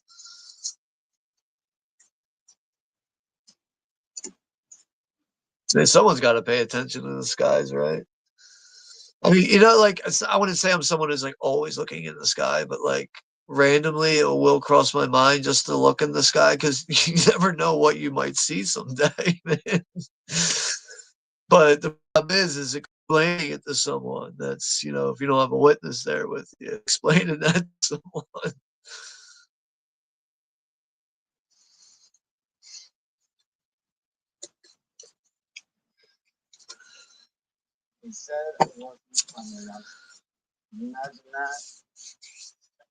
Now, if you don't mind, I got to go take care of my mother as he's walking away from the detectives, and he walks into the exit fucking door. It's a glass door.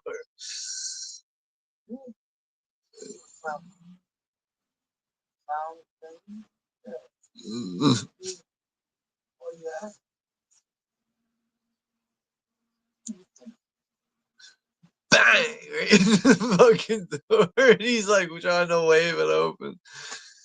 It's exit only.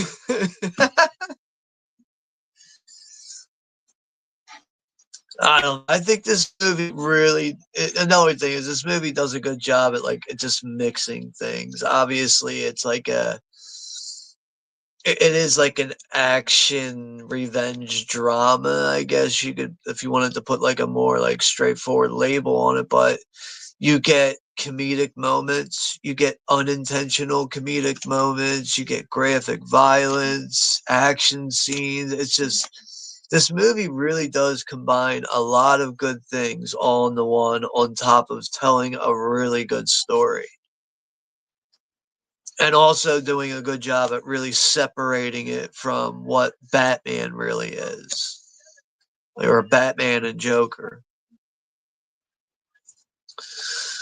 Yeah, Derek saying I couldn't finish the third drumstick, so I had to give that to Macy. Ah, that's good though. I'm sure Macy fucking loved that. My dog loves chicken, man. The only thing is, when it comes to feeding like chicken or anything like that to my dog, I think most people should know if you're a dog owner is that you just can't, or at least with my dog, I can't put no seasoning. Seasoning is what makes my dog like get sick and all that shit. So when it comes to any kind of like human table food, it's always got to be like as plain as possible so she don't get sick.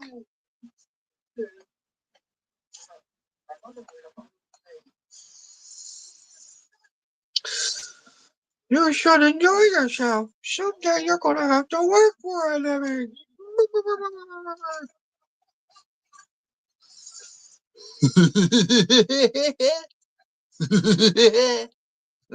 Hey, kids!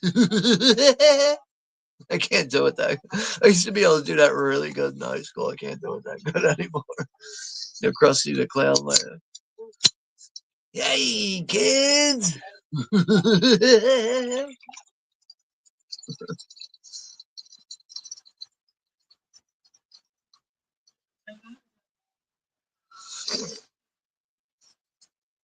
God damn you, Mary.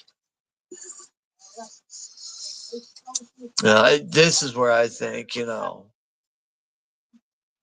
with Arthur in the hospital seeing the rerun of his time on the Mary Show, like that's where he's like, I'm gonna fucking kill this motherfucker.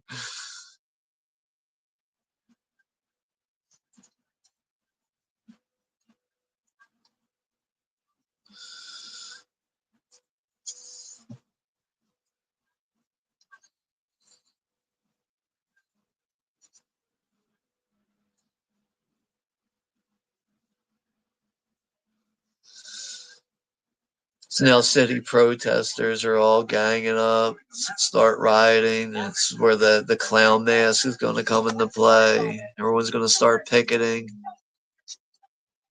These are all the people that really hate Thomas Wayne and all of his political fucking bullshit and him running for mayor.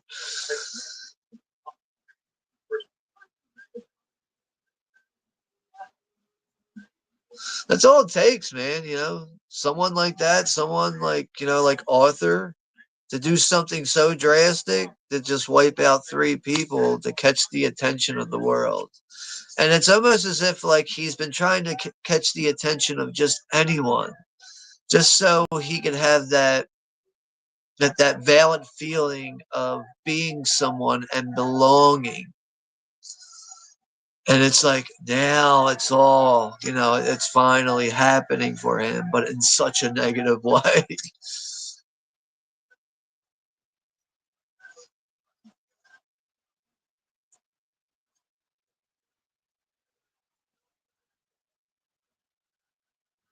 He's actually walking through the riots and everything. He's getting a total kick out of it.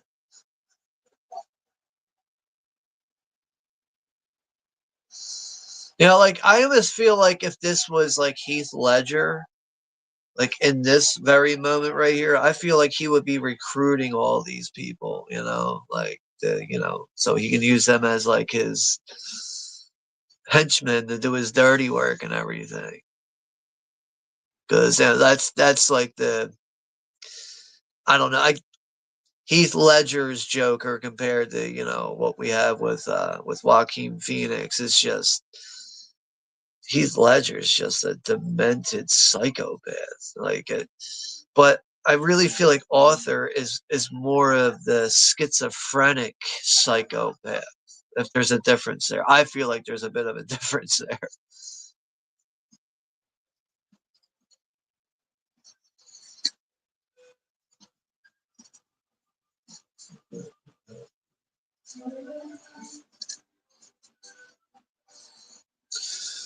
Give me just one moment. Be right back.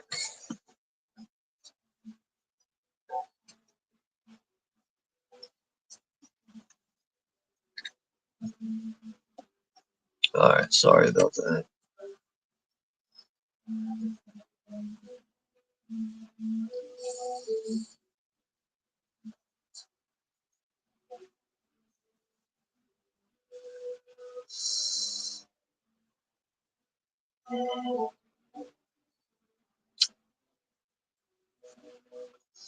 Yeah, I could never sit at like an opera or something. I don't know. I could just never do it, man. It'd be like blow my brains out, get me out of here. So now Arthur has snuck his way into this event here so he could try to approach Thomas Wayne and yeah, try to get some answers, try to get some facts, some truth, something out of him here.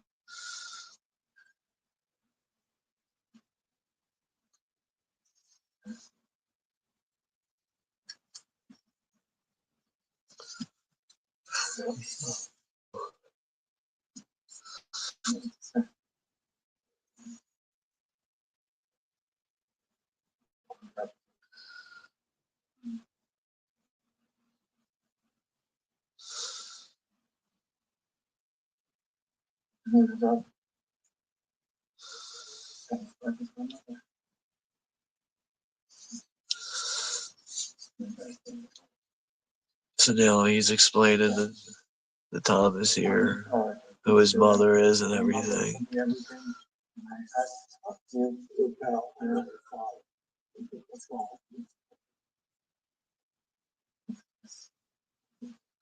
And he's denying that Arthur is his son.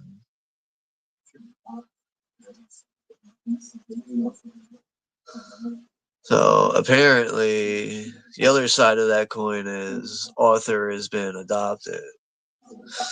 I just can't clearly remember what is the more true one here. I really think, from what I remember with seeing it, I think it really is his son. I don't know. I could be wrong about that. Maybe someone can correct me on that.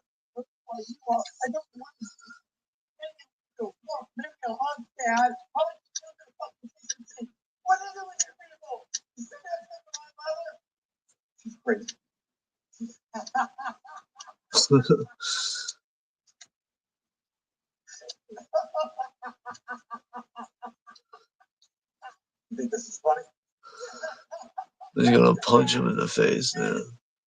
Dad, it's me. Come on, socks the shit out of him. He's still laughing after getting punched. That tells you right there. He definitely has a laughing condition right there. Not many people just sit there hysterically laughing after getting sucker punched, right?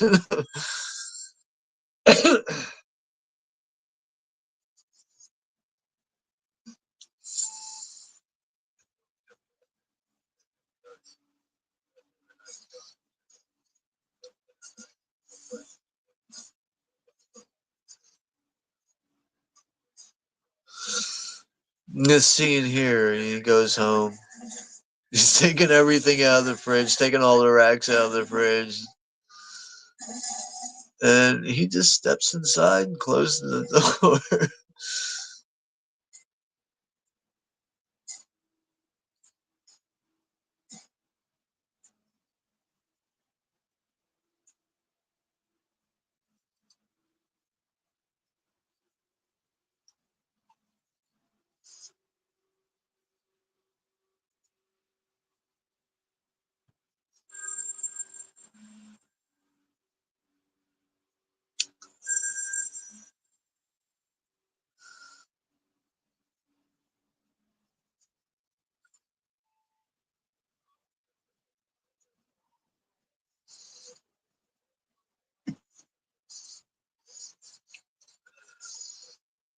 So now he's getting the message on the machine about the Merry Late Night Show, and they're trying to have him guest here on there.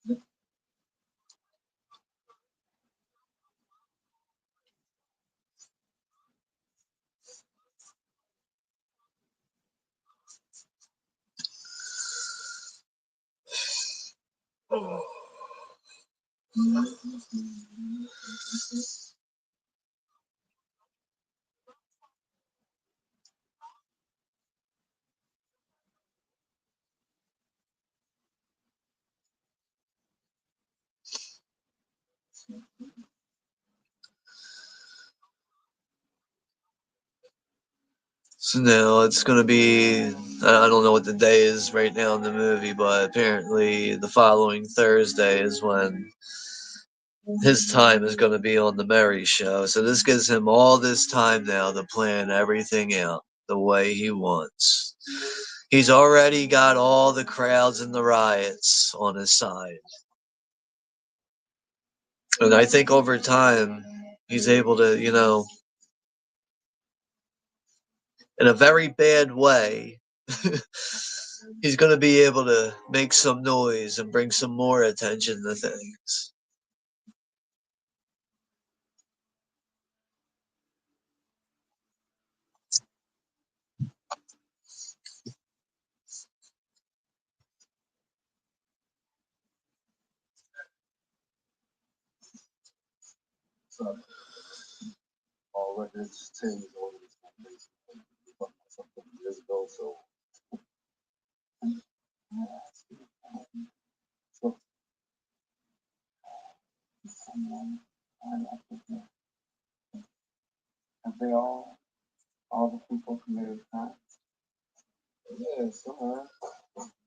So how was he? He's at this like records directory or whatever.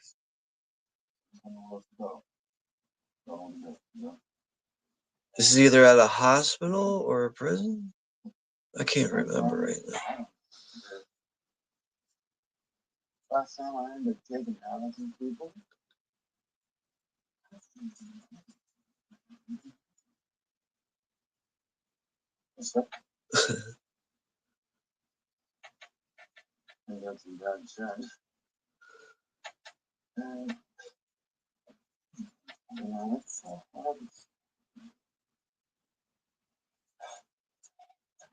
So like now that his he's been dropped by the doctor he was seeing every week. He's willing to talk to anyone that's going to show him any kind of decency. He's trying to direct him to some programs and stuff, but he's using this as a tactic to distract him because he wants to try to get those records off of him. And there's this little slit under the fucking. It's like a little slit under this little fence window right here. And it's close enough there. He's going to end up grabbing that shit and running. Which is, yeah, he's trying to grab his mother's records, I think. That's what it is. Yeah. So now he's getting the truth of all this shit. And now the guy relaying it is realizing that this is his mother. They have this awkward stare.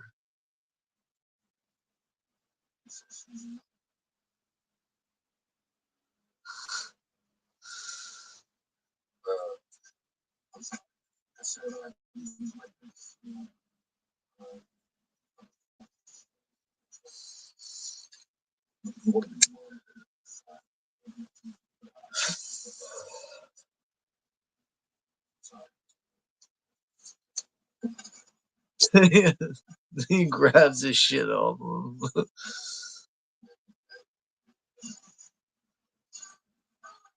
He takes off running with the records.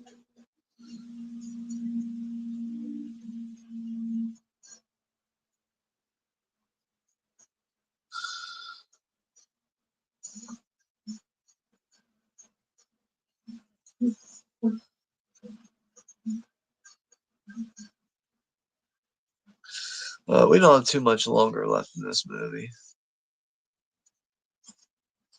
We have about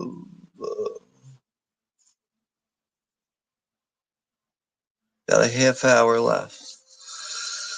About a half hour left. We'll be through this one.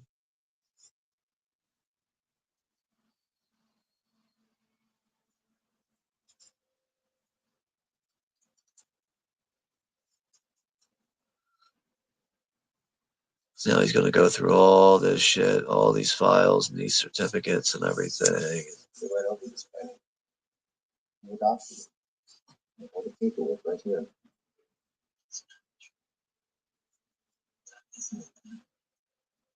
But his mother's so fucked up too. It's like It seems like there's enough proof there that he was adopted, but she became so delusional and probably obsessed with Thomas Wayne and believed that this was this made up relationship, made up family, or whatever. Mother of adopted child. House of terror for her and her son. As he sits here laughing, that's his way with see, that laughing disorder really is a way for him to just cope with things, I guess you could say.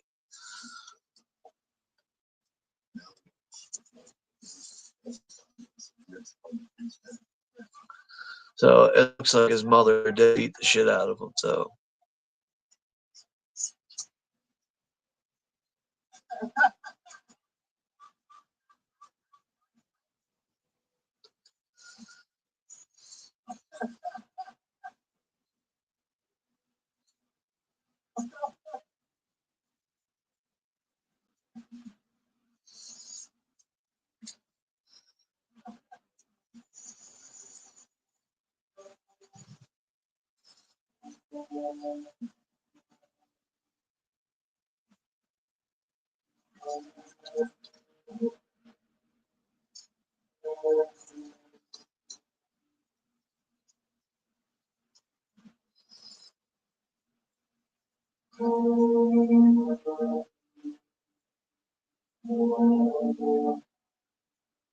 but now Arthur really knows the truth of everything.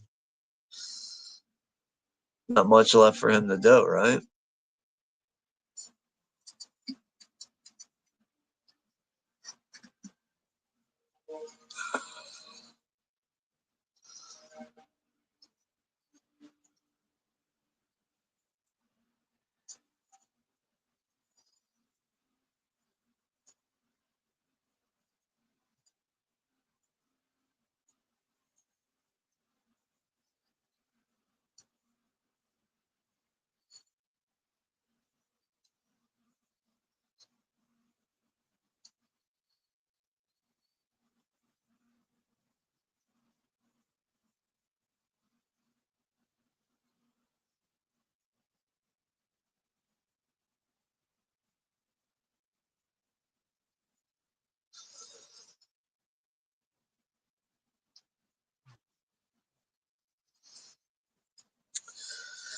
Couple people left in the chat.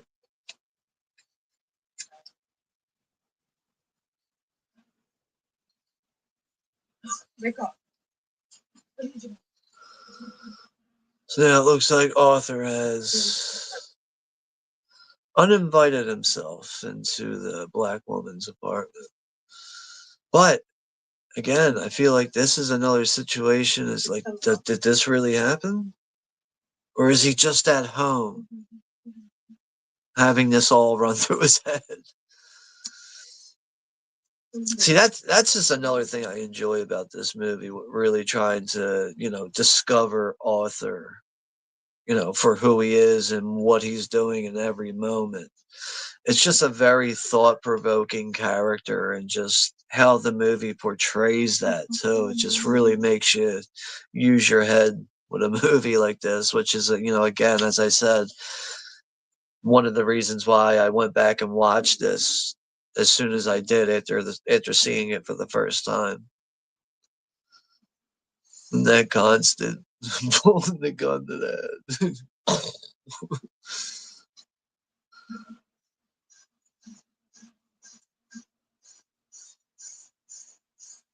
And then now we're seeing these moments where it looks like she's been there with him and they're lovers, and no, she's never been there at all. She's only been there in his head.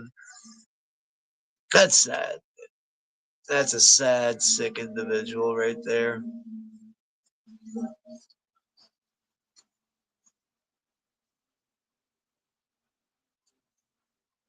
Oh, there goes Johnny. Johnny with the wild guys. Hey, what's up there, Johnny? Yo, Sean, how's it going, bro? Yeah, all's good, man. All is good. We're on the final half hour here of Joker. Trying to steer away from some horror movies since, went through so many of them in October. It's pretty much Halloween 365 for me, but trying to just focus on some other movies outside of the horror genre that are obviously well worth for watching and doing streams for. But yeah, thanks for stopping by here, and hopefully all is good with you. Yeah, saying hello to the chat. Have not used the soap yet. I'll let you know when I use the soap. Oh, Jesus Christ. Yeah, it's still right here. What is it again? Yeah, right here. It's the soap. So it's not like I really need it. I mean, I never even fucking. I won't dive too much into that, but I've never had sex with her, so thank God. Fuck no, I'm alright. I don't give a fuck. I don't give a fuck if you're, I don't know, what's a hot actress. I don't know. I've always been in love with Jennifer Connelly, but like, even if she was in that situation, I'd be like, fucking go kick rocks, man. I don't give a fuck. Fuck that. Yeah, Russell's saying, yeah, there's more films than horror. Oh, yes, yes. I mean, horror is what really opened me up to cinema, really. But, like another thing is, I feel like my mom, in some ways, is actually responsible for kind of helping me like steer away from horror movies because she would rent a lot of like 90s like drama action thrillers like 80s and 90s movies and stuff from that era, and she would let me watch that stuff, which is what really opened me up to that, really. And made me realize that there's just so much more to just watching horror movies. As much as I love watching horror movies, if I just watched horror movies all the time, I don't think I would be into movies as much as I am, really. I don't know. I feel like, like I see people that are just strictly horror, nothing wrong with that, but there's just such a vast, amazing world of cinema out there. And I don't know. I can't just watch horror movies all the time. It's just, sometimes you just got to put them down, realize there's other things to, watch, newer things, going back to classic films, stuff like that. But yeah, it's another thing I enjoy about interacting with people on here like that. Because for the most part, like, a lot of people are on the same page with me like that. So they use it next Halloween. Yeah. Yeah, I might have to. We'll see what happens then. I'll have to keep that witch's hag off my dong. Yeah, Russell. I'm sorry, Johnny the Wild Guys. Not sure I ever told you. I'm going with my dad and brother to see Raiders. Raiders. You went and saw Raiders of the Lost Ark in 1981 on opening day. Got me first interested in movies, and we loved it. That sounds like a perfect example right there, like an experience like that, seeing such an epic movie like like an Indiana Jones movie. I think if I was in that same situation, I'd probably be like completely blown away and mesmerized. I mean, like trying to I think the first movie I remember seeing in the theater, it was either Beetlejuice or Batman. It was one of those two, Tim Burton's movies there. I think that was my first time like ever like being in a theater, because also, yeah, I probably should have and could have had theater experiences a bit earlier than that, but I really came from a family where it was like me and my brother were the only ones that were like enthusiastic about movies.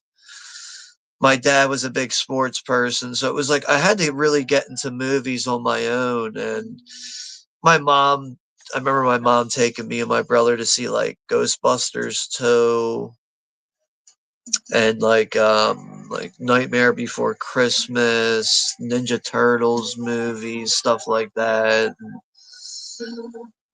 But and it's like like looking at it now, like up to this point, like my mom still likes movies and everything. She's not a collector or anything, but like it really is like as far as like me and my family, it's like I'm the one who's like really the most like movie oriented out of like anybody else in my family. But yeah, I'm pretty sure my first movie experience, it was either Beetlejuice or Batman. It was one of those two. But that's a great first experience there, though, Johnny. Really is. I mean, those first two Indiana movies, Raiders of the Lost Ark, Temple of Doom. My God, man, those movies.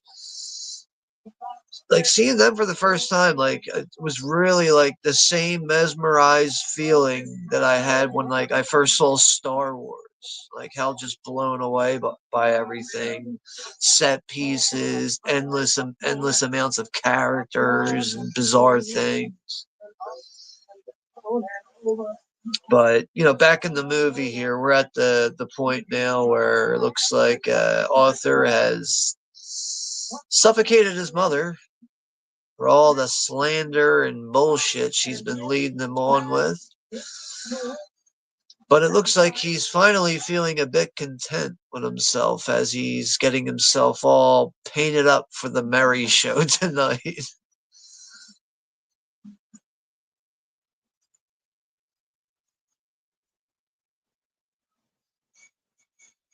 I love how he's just sitting there painting his tongue. So put some white paint on my damn tongue. Yeah.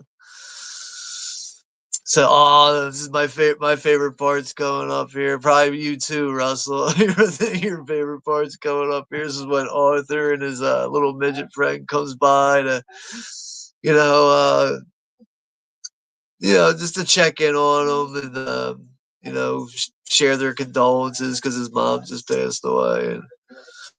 But this is a good opportunity for some revenge for Arthur here. He's like, "What's with the makeup, man?" My mom just died celebrating. It's like, right, we heard that's why we came by. We figured we know you could use some cheering up, so we brought you some liquor. Oh, that's sweet, but no, I feel good, guys. I feel really good. He's saying, "Yeah, stop taking my medication. I feel a lot better now." Okay, well, good for you there, Art. So hey, listen, I know if you heard, but the cops have been coming around the shop and they're talking to the guys about the subway murders. And then Midget's like, yeah, they didn't talk to me. He's like, that's because the suspect was a regular sized person.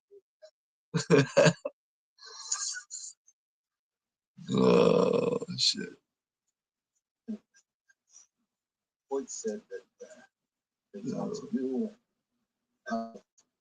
Yeah, you can see right away, right now. Yeah, he's starting to pull that knife out. He's like, seeing how you're a boy, that's important. He's like, yeah, it makes a lot of sense. You know what? Yeah, thank you, Randall. Thank you. He stabs the shit out of him right in his fucking throat. Stabs him in the eye. Gary's freaking out. Arthur, what are you doing? Dude, he's smashing the shit out of his head, too. No, fuck him, though, man. I mean, I don't know. No one deserves to die, right? No one deserves to die. I'll say that, but fuck that guy, man. That guy made Arthur's life so much harder by giving him that fucking gun and ratting on him. Maybe that doesn't warrant killing someone, but someone with a mental state like that, you don't fuck with someone like that, man.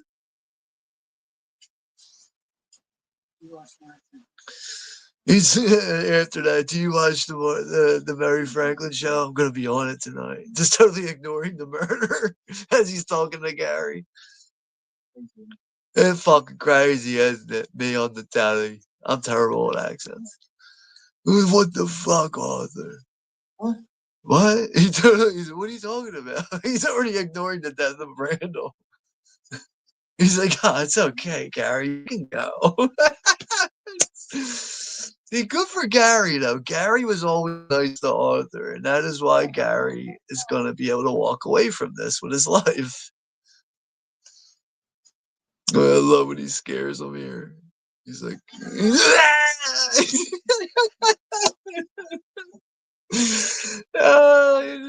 fucking the chains on the door, and he's too short, he can't reach it. He's Arthur, you gotta unlock the door. He's like, he's still gonna kill him. He's like, Arthur, can you get the lock? And he's like, oh. I'm sorry, Gary. Such a, that's just, the only thing is when I first saw this movie and that scene happened, he goes to scare him, man. That's just, oh man, that was the icing on the cake with that scene. And then Arthur says, "You were the only one that was ever nice to me, Gary." Skedaddle. He lets him out and shuts the door. Yeah, like I think one thing Arthur should have said to Gary though, he should have said, "Can you just not tell anyone that I killed Randall until after I'm done with the Mary show?" And now we're coming up to the iconic dance on the staircase. Now he's all decked out in his gear, his Joker gear. I think the red suit looks great though. That's another thing. He's got he doesn't have that bleached hair to get that bright green hair. He just threw fucking hair dye in his hair or whatever. But his outfit's perfect. The song's perfect too, going down the steps. And the dance really is just, it's on point, man. He nails it. Hey, hey. And then the music fades out there, and it's like, what's really going on through his head in this moment. And then the two detectives who come at the top of the steps. I love how this is just executed here. How it goes from this euphoric, crazy kind of dancing on this staircase, and it's going to turn into a chaotic fucking chase down onto the subway with these two detectives.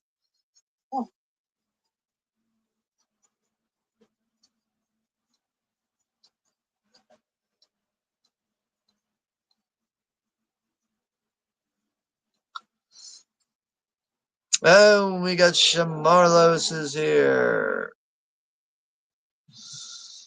But oh yeah, all right, take care. Take care there, Johnny. Okay, bro. I'm out, gotta use some wash. Take care. Yeah, thanks for stopping by, Johnny. Take care, man. I'll talk to you soon.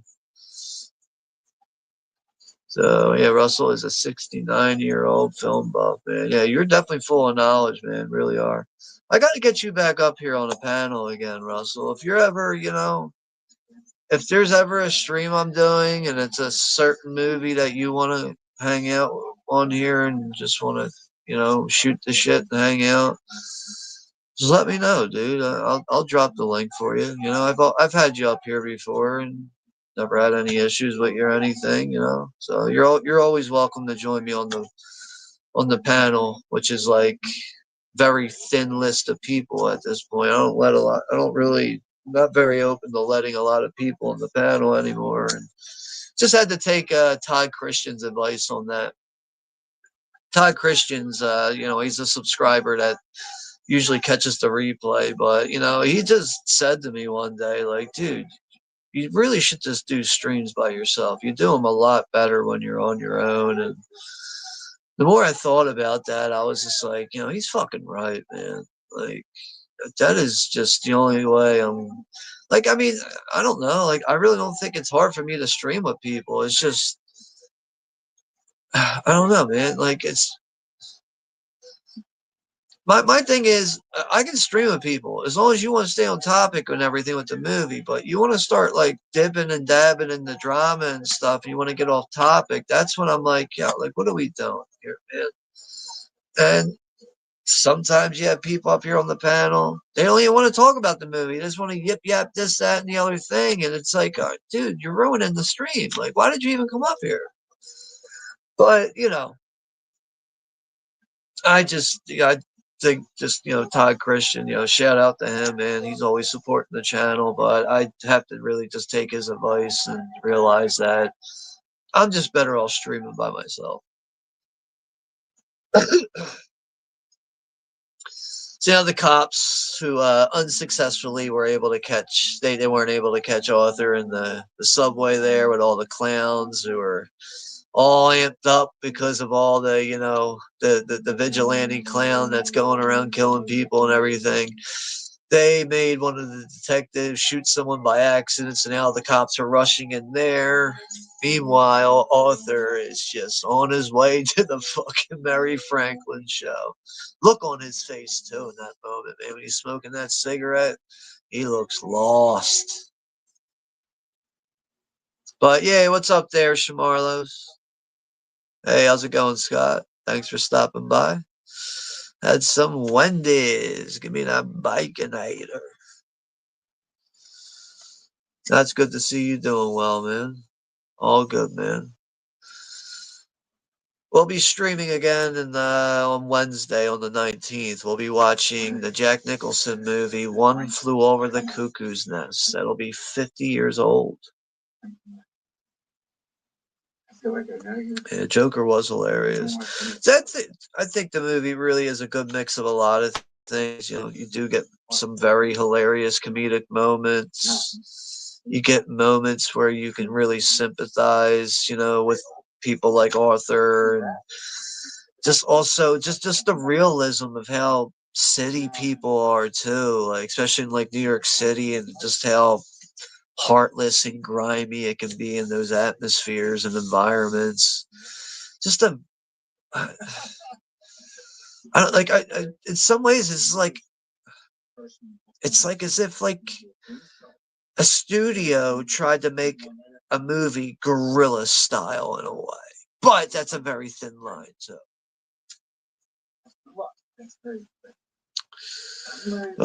Shamarlos is watching Alien versus Predator. You know, it's funny you mentioned that because I bought the double feature Blu-ray set. I think I found it online cheap. That was probably why I bought it. I'm not a big fan of those movies, but I've never watched my Blu-ray set since I bought them. So I definitely want to watch the first one, that 2004 one, which is far from a perfect movie, but that first one it still has some really cool things about it, especially like like seeing what's that one scene with the predator that's like uses some of his weaponry to kill a face hugger and all this stuff. But I'm I think probably like my biggest issue with the first Alien versus Predator is like really the ending of it. How like the Predator's cool with that black girl, like gives her like that fucking staff and everything, and it's just, what? Like no, that Predator would have fucking killed her. Like I don't, that's just a minor thing, really. But I'm such a big fan of that franchise, though. So I want to go back and revisit the original one and see the second one again, see if it might grow on me. But I haven't seen Predator Badlands. I'm gonna give that one a watch. Man, that CGI looks really fucking bad though. And I did watch the first two episodes of Alien Earth, which I feel like there's a lot to take in there. It's a lot to swallow. Also, a lot of androids, especially in just those first two episodes. To my knowledge, I think it was 8 episodes. It's done now, so I want to go back and restart it over and just binge through the whole thing. But what I've seen so far with Alien Earth, I liked what I've seen with it. So hopefully the when I get around to binging that, hopefully that'll be something that's worthy of adding to the collection and rewatching over the years. The fight between Batman and Joker was iconic. Um, which one are you talking about? I'm gonna say probably the Dark Knight. But yeah, the red suit on Joker is phenomenal. Yeah, I think it works very well. The orange vest on the inside, the green tacky dress shirt under it. So now, yeah, Art is officially been introduced onto the show. Yes, Mary to call him Joker.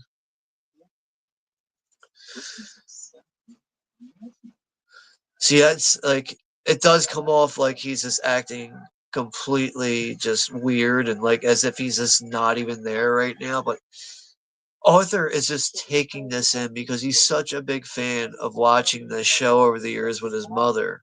And it's to me, I think he's just dreamed up how this moment was going to be.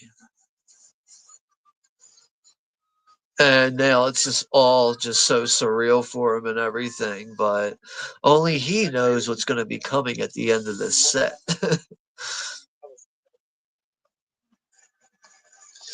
Wendy's food was good. I haven't eaten Wendy's in a long time, but I don't mind Wendy's. Actually, yeah, they actually have good salads there. Really good salads. I know they have one sometimes where like you can get like cut up strawberries in it. Just can't always get shit like that. I don't know. A lot of salads you'll get don't really offer many kinds of fruit or whatever, but I think strawberries and like a Caesar salad like that are actually really good. But yeah, I like. Um, sorry, I like Wendy's. Now he's going through his composition book with all these fucked up things. He's gonna go ahead and tell this lame ass joke now. But we're coming up to the part now where you recited already, Russell. Oh, knock knock. It's the policeman. Your son's been hit by a drunk driver. He's dead. It's such a fuck. Everyone's all pissed off now. So I think that was really the point of him telling a mean, mean joke like that. It's like, all right, I want to get their attention with something fucked up real quick before I really fuck shit up. And now he admits I killed those 3 Wall Street guys on the subway, and everything gets all quiet. Okay, I'm waiting for the punchline. Okay, I'm waiting for the punchline. There is no punchline. It's not a joke. And now they're trying to cut it off of the air.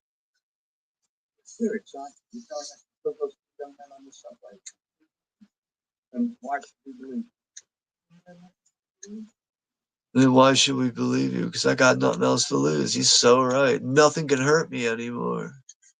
He is right. My life is nothing but a comedy. Let me get this straight. Killing those guys is funny, and I'm tired of pretending it's not. Comedy is subjective, Mary. Comedy is subjective, Mary. Isn't that what they say, all of you? The system that knows so much. You decide what's right or wrong. The same way you decide what's funny or what's not funny. Okay, I think I might understand it. Did this start a movement to become a symbol? Come on, Mary. Come on, Mary. I killed those guys because they were fucking awful. Everybody is awful these days. It's enough to make anyone crazy. So true.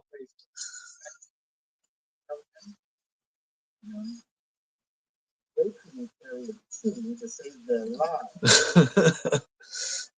Oh, why is everybody so upset about this? If it was me dying on the sidewalk, walk right over me. I pass you everything, you don't notice me. But these guys, look at this Thomas Wayne, we cried about them on TV. You have a problem with Thomas Wayne. Yes, I do. Have you seen what it's like out there, Murray? You ever actually everybody just yells and screams at each other. Nobody's civil anymore. Nobody thinks what it's like to be the other guy. You think men like Thomas Wayne ever think what it's like to be someone like me? To be somebody but themselves? They don't. They think that we'll just sit there and take it like good little boys. That we will work and go wild. I like that. They think we'll sit there and be good little boys and we won't werewolf. Not everybody, and I'll tell you this, not everyone's off.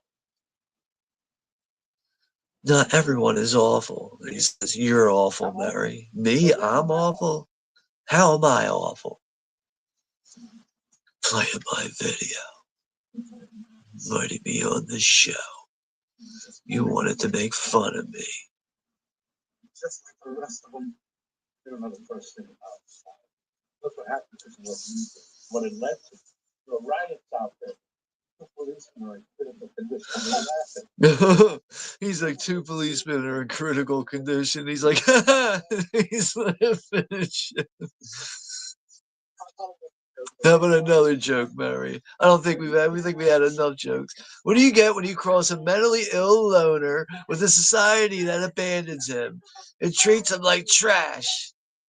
I'll tell you what you get. You get what you fucking deserve. Bang! I'm surprised the other two on the couch haven't gotten up and just booked out of there. Yeah, he's trying to hold his shit together, but he is finally satisfied.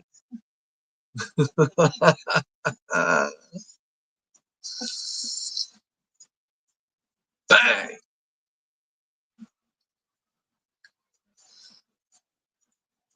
And he does a little dance. It goes up to the camera. Good night, and always remember, that's life. And they cut this shit off right there. The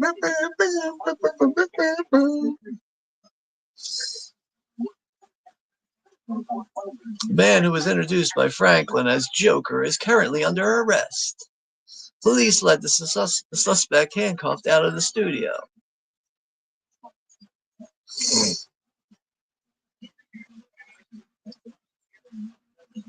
Good for him, man. It's a shame, you know. It's a shame society wore this guy down to a nub. But finally, someone took notice to him. It had to be done in a very negative way.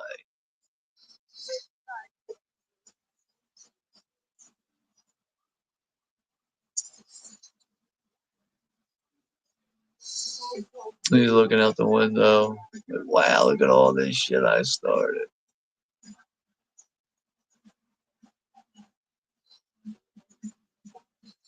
I mean, like, I almost feel like this isn't exactly what Arthur wanted. I think he just wanted people to notice him. But he'll take anything he can get, right? Whether it's a Broadway show or just him on stage doing comedy. But, oh, a full-fledged riot throughout New York City? Or, I mean, Gotham City? I'll take it.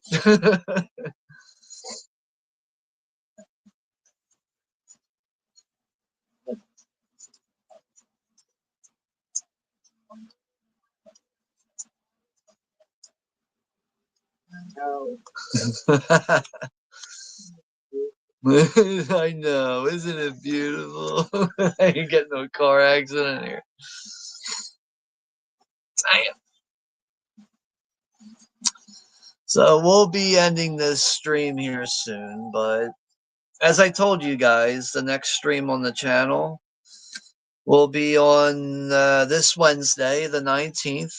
That'll be the 50th anniversary for Jack Nicholson and the one that flew over the cuckoo's nest. So that should be a good time.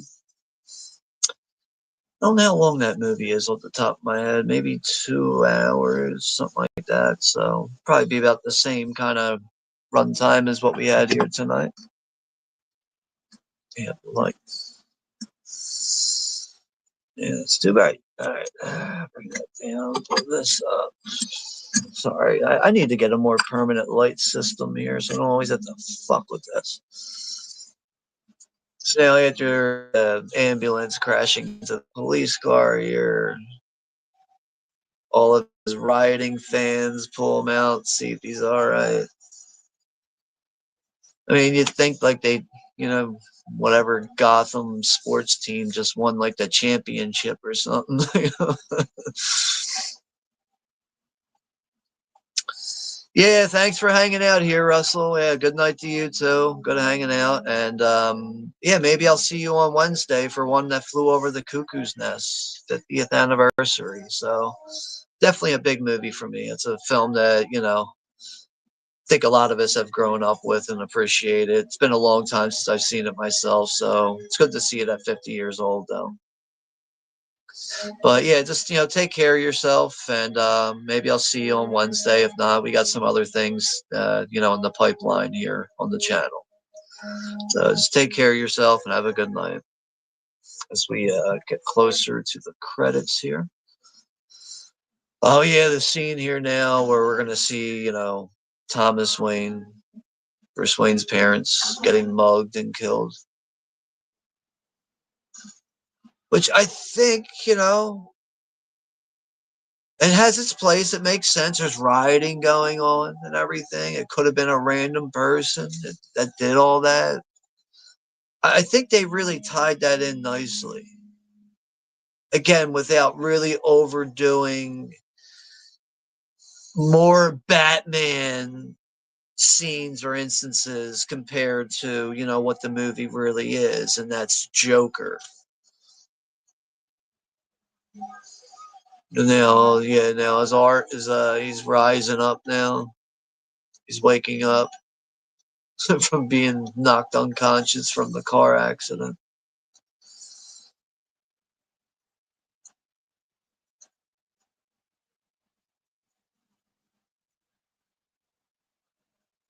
Another thing is too, like even though I haven't seen the second movie, I think this movie just it ends so perfectly. Like, no, we didn't need a second movie, but it's all cash grab bullshit nowadays, right? Oh, well, this did so good.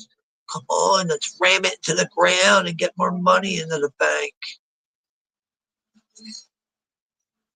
And now he can actually do his iconic dance with actual pride behind it and a crowd to recognize.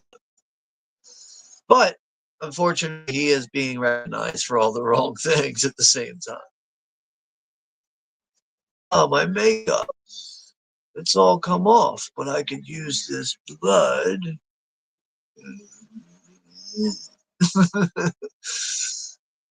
Yeah, such a creepy smile.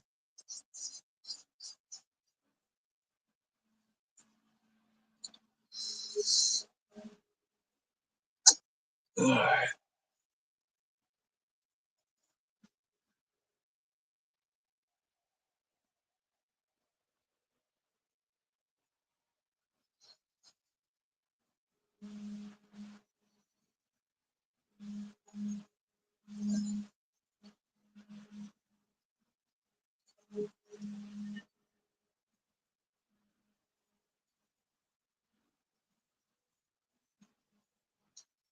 Great movie.